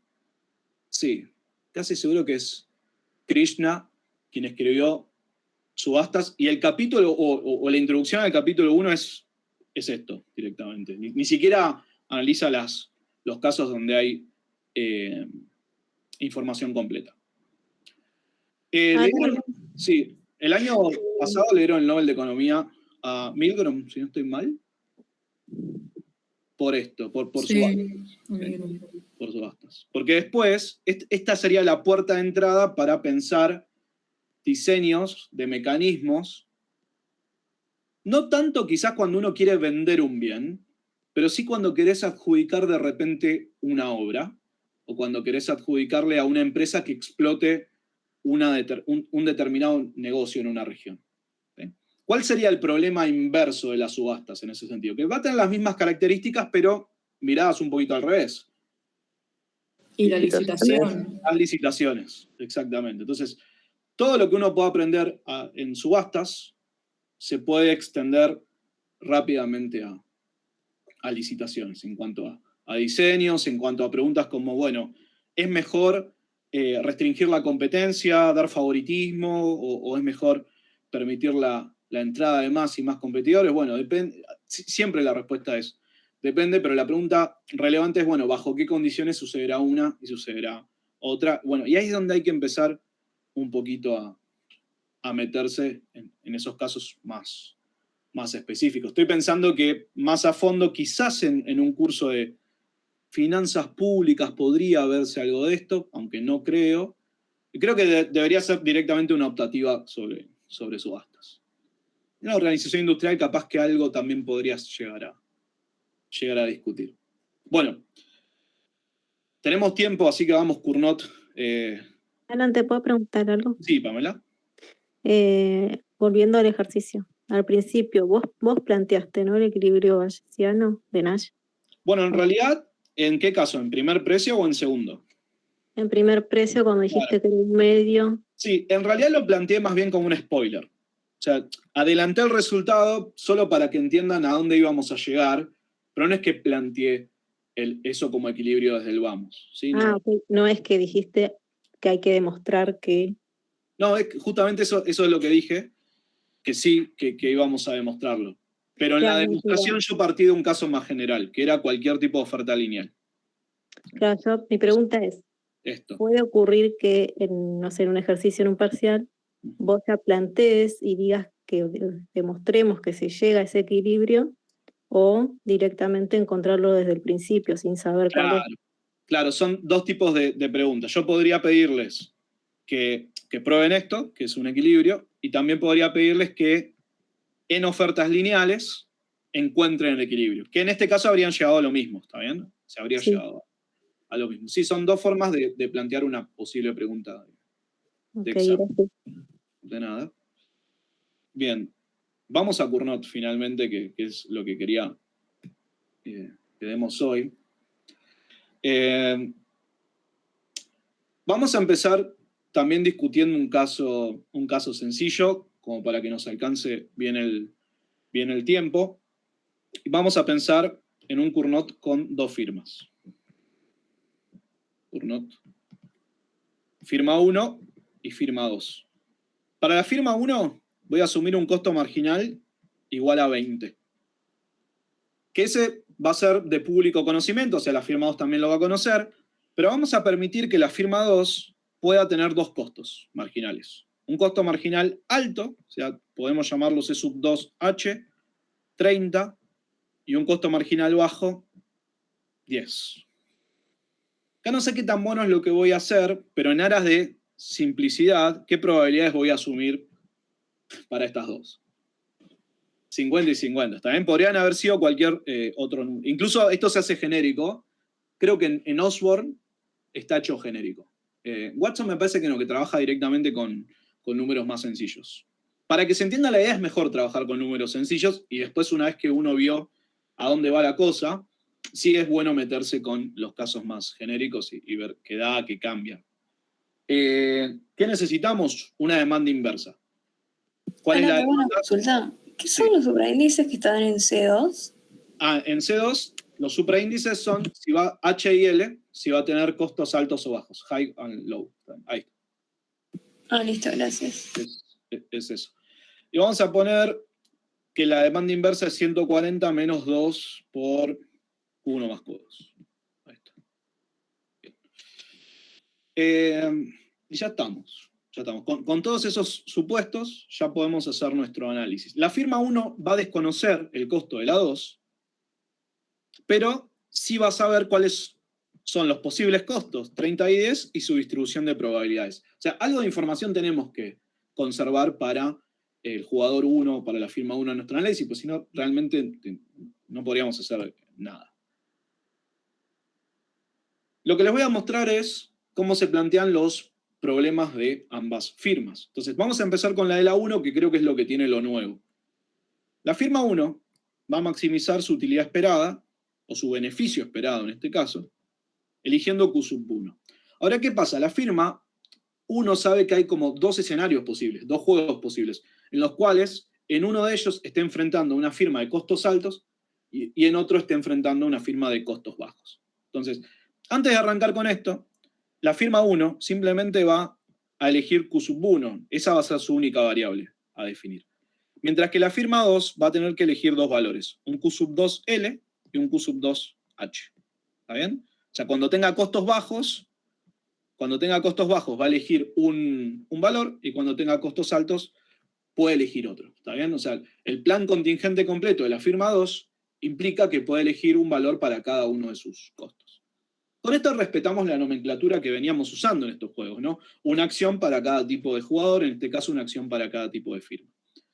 Firma de un tipo hace que sea una acción. Sí, Nicolás. Una consulta. Acá lo que está diciendo entonces es que la firma 2 no conoce del todo sus costos. No es que los está ocultando, no es que los conoce y se los oculta en la firma 1, sino que es la propia firma 2 la que... No, la firma 2 sí los va a conocer. Lo que pasa es que yo estoy analizando ex ante, antes de llegar a esta situación. Entonces la firma 2 anticipa que llegada a la situación puede ser comparada con la otra de costos altos o de costos bajos, pero sí lo va a saber. Claro, es información privada. ¿Sí? Puede confundir un poco por cómo lo planteamos, pero lo cierto es que podemos verlo de varias formas. Una es, la firma 2 va a saber su costo, pero aún así tiene que pensar que podría haber tenido cualquiera de las dos. Cualquiera de los dos, porque justamente la firma 1 va a anticipar eso. Entonces, en términos estratégicos, aún así es relevante. ¿Sí? Porque vos sabés que el jugador del otro lado no sabe tus costos y realmente lee que podrías haber tenido cualquiera de las dos. Entonces, nosotros desde el punto de vista del juego lo vamos a ver directamente desde afuera, pensando, bueno, la firma 2, si es costos bajos va a ser una cosa, si es costos altos va a ser otra. Y efectivamente lo va a saber. ¿Sí? Cuando llegue al juego va a saber cuáles son esos costos. Pero nosotros es como que lo estamos pensando un pasito anterior, donde todavía no se definió si la firma 2 va a ser de costos bajos o va a ser de costos altos. Llegado el caso, sí lo va a saber. Entonces, pensémoslo ahora desde el punto de vista de la firma 1. ¿Qué ve la firma 1? Que el 50% de las veces va a estar frente a una firma 2 que sea tipo L. Vamos a tener la L primero. Entonces, cuando la firma 2 sea tipo L, yo lo que voy a hacer ahora es plantear los beneficios de la firma 1, que serían P por Q, o sea, 140 menos 2, y acá es donde me va a quedar Q sub 1 más Q sub 2 L. ¿Sí? Todo esto por Q sub 1 menos 20 por Q sub 1. Este es el primer escenario donde la firma 1 estaría enfrentando a una firma 2 tipo L, y eso va a pasar el 50% de las veces. ¿Qué va a pasar el otro 50% de las veces? Cosa que anticipa la firma 1. Va a estar enfrentando a una firma 2 ¿de qué tipo? Tipo, y es lo que voy a escribir acá, ¿no? Q sub 2 supra H. ¿Sí? Lo que está impactando, impacta directamente en el precio. Y el punto es que la firma 1 anticipa que los dos tipos de firma 2 pueden tener comportamientos completamente distintos. ¿Sí? La firma 2, una vez que sea de costos bajos, y bueno, jugará Q sub 2L. Pero si es de costos altos, jugará Q sub 2H. Entonces nosotros estamos pensando el juego realmente de manera ex ante, ¿sí? Donde pensamos que aún no se definió si la firma 2 va a ser H o L, que es equivalente a lo que ve la 1, pero llegado el caso, la 2 sí va a saber sus costos. Y va a poder elegir una acción para cada escenario. Bueno, a esto le tengo que restar 20 Q sub 1. Alan, una pregunta. ¿Falta multiplicar por Q sub 1? Sí, acá, gracias. ¿Armando? O sea, cuando juega el low, no es o sea, no podemos suponer que el Q sub 1 sea igual a 0 porque la otra va a tener costos menores y no vas a llevar nada. No, para nada. Para nada. Eso, quizás un razonamiento así podría darse en un juego del tipo Bertrand. ¿Sí? Quizás. Pero en Cournot no. En Cournot realmente las cantidades pueden ser distintas tranquilamente y te queda una que puede producir más o una que puede producir menos. Bajo condiciones muy particulares sí se va a dar que una de las dos firmas produzca 0. Pero en general no tiene por qué pasar. O sea, aún con costos distintos, te puede pasar en Cournot que tengas producciones positivas para ambas firmas. Esa es una pregunta interesante. Así que no lo podemos asumir. Bueno, ahora condiciones de primer orden, ¿sí? Tengo que derivar respecto a Q sub 1. Acá hay una buena noticia que nos simplifica bastante el análisis, que es que hay muchos términos que son exactamente iguales en las dos expresiones, ¿sí? Por ejemplo, el 20Q sub 1, el 140, el 2Q sub 1 al cuadrado, va a quedar. Entonces, cuando derive todos esos términos, claro, directamente vamos a tener 140 menos 2Q sub 1 menos 20, todo eso está repetido en ambos, así que no los pondero con el 0,5, pero sí hay algunos que tengo que ponderar por 0,5, que es lo que cambia, que es el Q sub 2L y el Q sub 2H multiplicadas por Q sub 1. ¿Cuánto me va a dar esto? Bueno, ahí tengo que ver, porque tengo... estoy tratando de ver que estaba este 2, que no me lo tengo que olvidar, porque Q sub 1 al cuadrado por el 2 daría 4. Después tengo un 0,5, pero se suma 2 veces, así que es 4Q sub 1. Bien. Y ahora sí tengo el 0,5, que por suerte con el 2 se me va a ir en ambos términos, entonces voy a terminar teniendo simplemente Q sub 2H más Q sub 2L. Acá les pido ayuda, por si estoy derivando algo o si me olvidé de algo realmente. Háganlo completo y vean si llegan a lo mismo. No traten de hacer los mismos pasos porque seguí un orden realmente muy, muy particular. O sea, mi hipótesis es que el 140, el 20 y el 4Q sub 1 quedan así, sin más, y que el 0,5 quedaría con el 2Q sub 2H y 2Q sub 2L, pero se cancelaría justamente con el 2. Y quedaría Q sub 2H más Q sub 2L. Sí, Carolina. ¿El 140 estaría? Sí, porque está multiplicado por Q sub 1. Ah, está bien, sí, no dije nada. No había visto otro paréntesis. Sí, eso ya es mi culpa igual, ya. Cómo escribo las cosas. Bueno, fíjense si llegan, si están llegando a lo mismo. Voy a chequear el chat. Chequear. Nada aún. Bueno, con esto en mente... El 140 no sería 140 más 140. Sí, pero tengo el 0,5 adelante en ambos, ¿sí? O sea, 140 por 140 por 0,5. Y después menos 2Q1. Menos 2Q1, pero lo tengo 2 veces. Ah, claro. Ahí está. Ok, bien. Y ahí me queda el menos 4. Eso es lo que quiero que hagan, claro. Vayan construyéndolo y vean si al final llegan a lo mismo o surge alguna diferencia. Bien. Mientras lo van haciendo, 140 menos 20, esto sí sé que va a estar bien, que es 120, menos Q sub 2H más Q sub 2L, igual a 4Q sub 1. ¿Sí? Y ahora, de estar todo bien, solo me faltaría dividir de los dos lados por 4, y ya podría escribir el Q sub 1 como función de reacción, pero acá el tema está en que la función de reacción de la firma 1 depende de las dos cantidades de la firma 2, ¿sí? Tanto el Q sub 2L como el Q sub 2H. Ahí va a estar la cuestión de cómo voy a escribir esto. Y además lo voy a escribir como una función partida. Porque de nuevo tenemos que estar atentos a las soluciones de esquina, ¿sí? Si esta derivada, por ejemplo, negativa, ahí ya no me voy a quedar, no voy a tener un resultado positivo en la producción, sino que va a ser 0. Entonces, ¿qué tendría acá? 120 sobre 4, 30 menos Q sub 2H más Q sub 2L sobre 4. Pero esto no es que va a ser válido siempre. Va a ser solo válido si Q sub 2H más Q sub 2L cumplen qué condición. No tengo tanto espacio como para escribirlo como. Tienen que ser menores o iguales a algo.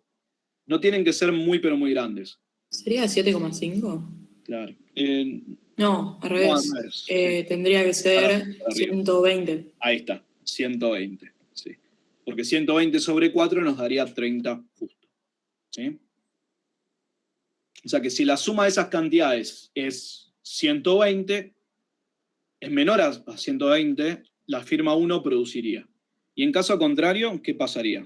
Si producís 0, porque claro, te da una función de reacción negativa y es imposible. Perfecto, ¿sí? Tengan mucho cuidado cuando escriban funciones de reacción en Cournot con estas cosas, ¿sí? Guiño, guiño. Tengan cuidado en Cournot cuando escriban las funciones de reacción. Siempre tengan en cuenta que para valores de producción muy altos de las otras firmas va a haber solución de esquina y ahí tenemos que aclararlo realmente. No solo tenemos que aclararlo, sino que se usa, porque eso nos permite distinguir en qué casos una firma en equilibrio no va a producir. Una pregunta que había hecho Armando hace un rato. Hay casos donde Q sub 1 en equilibrio va a ser 0, pero eso solo se va a dar bajo ciertas condiciones, bajo ciertos diferenciales de costos. Vamos a ver que justo para este no, justo para este caso todo va a ser positivo. Bueno, ahí tengo la función de reacción de la 1, ya bien expresada, y vamos a hacerlo para la 2, ¿sí? Pero ¿qué pasa para la 2? Para la 2 yo tengo dos tipos de firma distintos, y esas dos firmas se pueden y se van a comportar en este caso de manera diferente. Entonces vamos a empezar primero con la firma tipo L. Entonces tendría Q sub 2L, y acá la función de beneficios sería simplemente 140 menos 2 por Q sub 1 más Q sub 2L, todo esto por Q sub 2L. Menos, ¿cuántos eran los costos? ¿Cuántos eran los costos de...? Era 10. 10, ahí está, gracias. 10 Q sub 2L, ¿sí? Vean que para esta firma es más sencillo el planteo, porque ahora sí estoy tomando que, llegado el caso, ella va a saber sus costos, y lo único que va a tener enfrente es a una firma que va a ser la 1, cuyos costos son conocidos. Entonces el comportamiento de la firma 1 va a ser unívoco, va a ser una sola acción. Ahí no hace falta considerar discriminación alguna. Vamos con las condiciones de primer orden. Tenemos función estrictamente cóncava, así que acá la cosa va a funcionar bien. Alan, una consulta. ¿No puedes hacer lo mismo que como con el jugador 1? O sea, en el 50% de los casos vas a tener una que va a tener costos mínimos, o sea, costos low, y el otro 50% vas a tener una firma que tiene costos altos. ¿Y cómo seguirías? Sí. O sea, no puedes hacerlo tipo la suma de las dos como los anteriores, como una utilidad esperada. Bueno, pero tenés que tener en cuenta que acá cada firma va a tener un comportamiento diferente. O sea, aún si querés plantear eso, que es como resumir todo en una sola matriz, lo que tendrías que hacer es considerar dos variables de elección. ¿Sí? Y si lo haces bien, vas a llegar a los mismos resultados que voy a encontrar ahora. Pero no es que 50 y 50 vale para cualquier cosa, sino que tenés que ver cómo ordenás el planteo completo. Si lo pones con las dos variables de elección, sí te va a dar Q sub 2H y Q sub 2L. Ahí podés hacerlo, pero como en definitiva terminás haciendo transformaciones monotas, porque estás multiplicando este problema por 50%, en el óptimo el valor de Q sub L va a ser el mismo. Y en el otro problema, que lo vas a estar multiplicando por 50%, pero incluyendo Q sub 2H, la solución va a ser exactamente la misma. O sea que sí se puede, pero tenés que ordenarlo bien. Y en caso de que lo hagas vas a llegar a los mismos resultados. Bueno, ¿qué nos da esto? A ver. Nos da, si no me equivoco, 140 menos 2Q1 menos 14 Q2L igual a 0. No, para acá menos este da 10. 14, ¿por qué? Ah, no, sí, porque te dan menos 4 Q2L menos 10. Claro, menos 10. El 10, sí, no, claro, es así. me había mandado un poco derivando. Puede pasar. Bueno, ¿cuál quiero despejar ahora? A ver si seguimos el razonamiento. Quiero despejar Q2L. Q2, claro, para que me quede en función de Q sub 1. Entonces me va a dar 130 menos 2Q sub 1 igual a 4 Q sub 2L. Entonces fíjense que la función de reacción de Q sub 2L va a depender solo de Q sub 1. ¿Sí?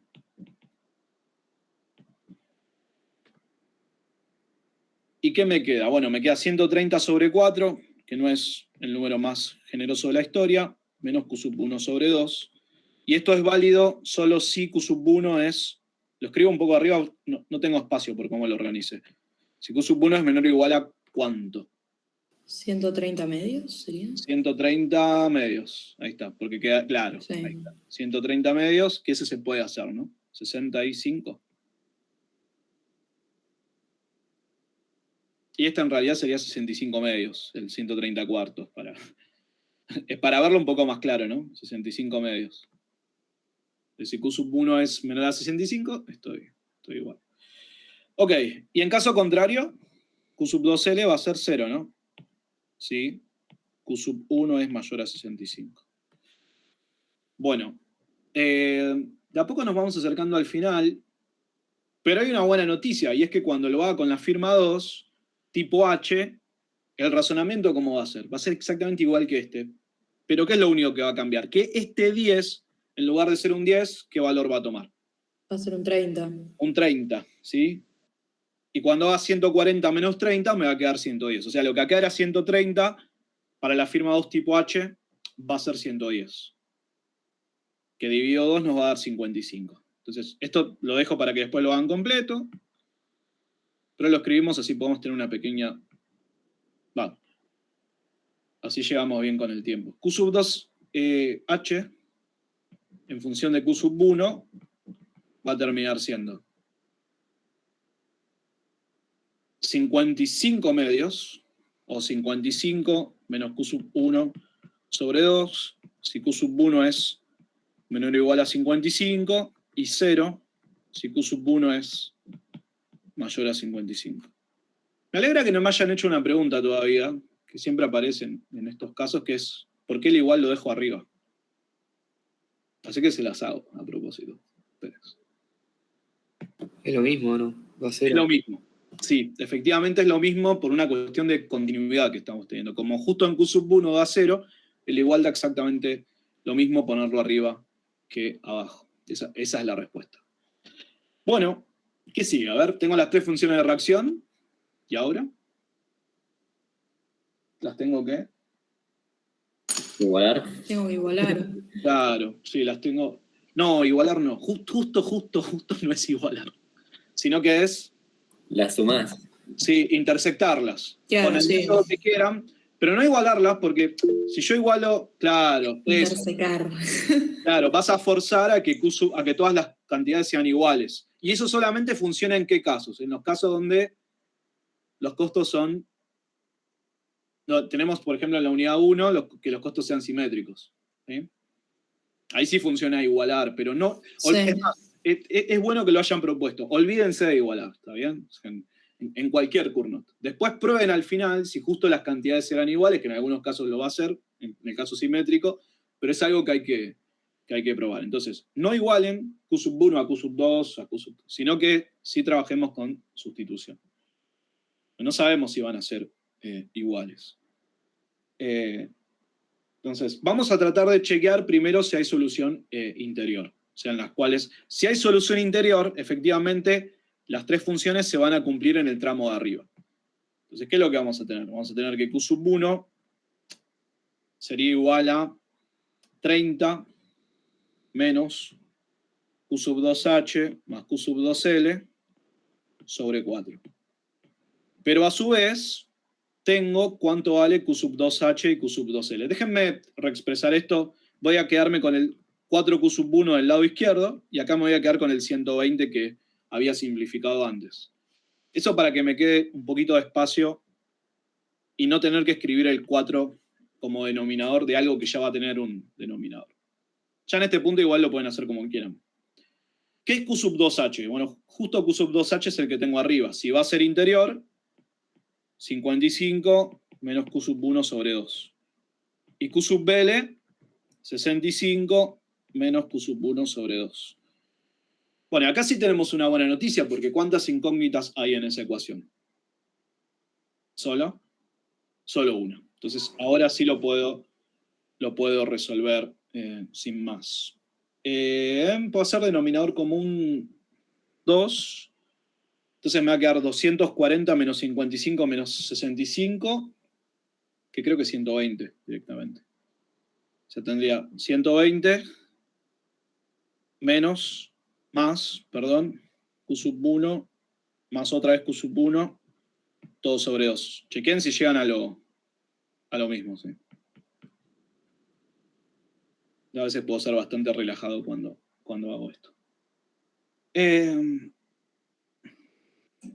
Yo creería que está bien. Entonces, del lado izquierdo me quedaría 8Q sub 1, del lado derecho 120 más 2Q sub 1, o sea que 6Q sub 1 sería exactamente igual a 120.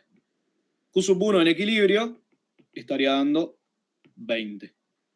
Y ahora puedo chequear si efectivamente tenemos una solución interior.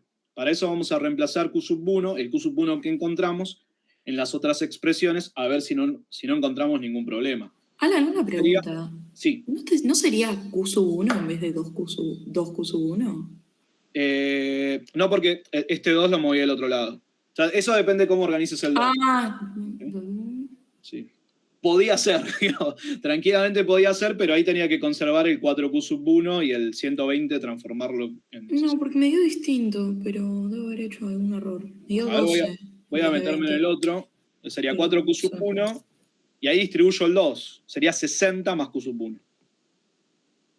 Tendría 3Q sub 1. Claro, sí, ahí está. No, tuve un problema de que puse 60 menos Q sub 1. Ahí está. Ah, ok.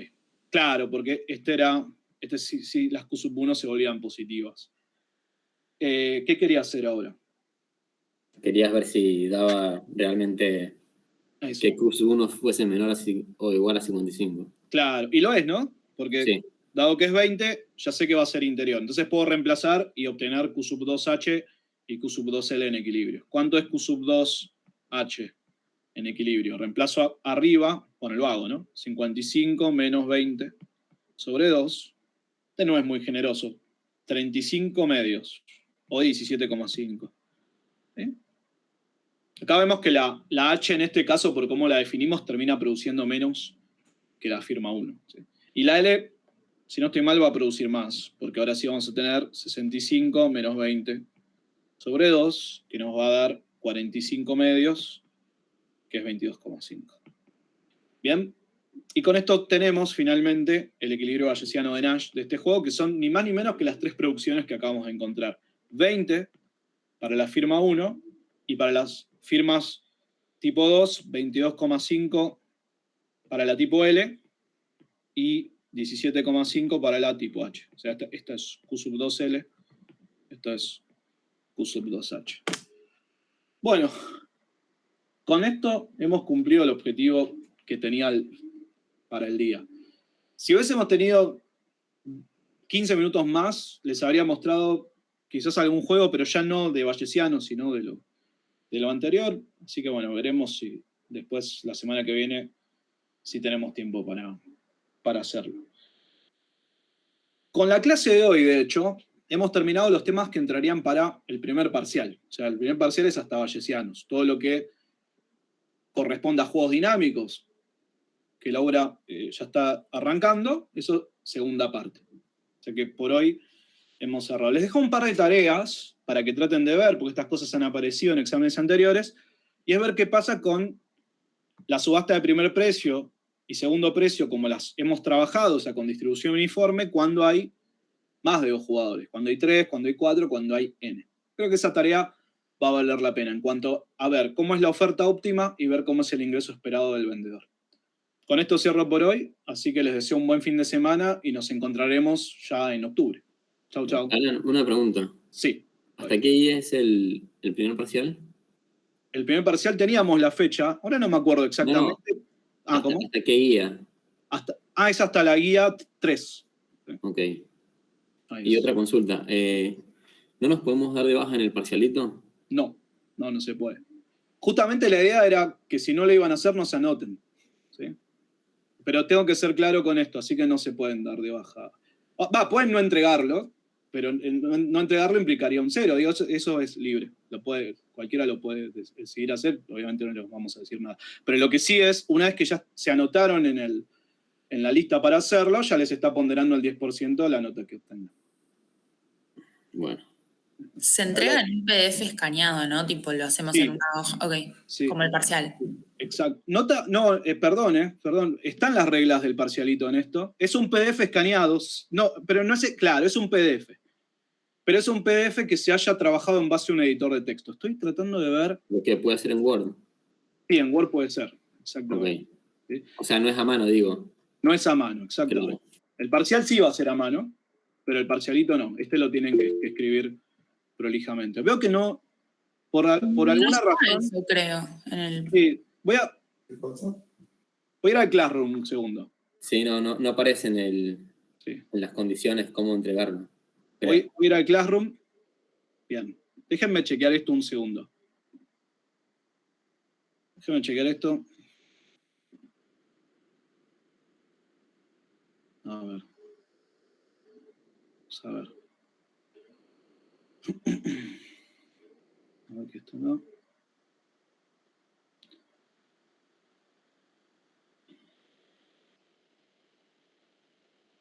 Sí, tenemos un archivo general de pautas, pero veo que no está cargado donde debería.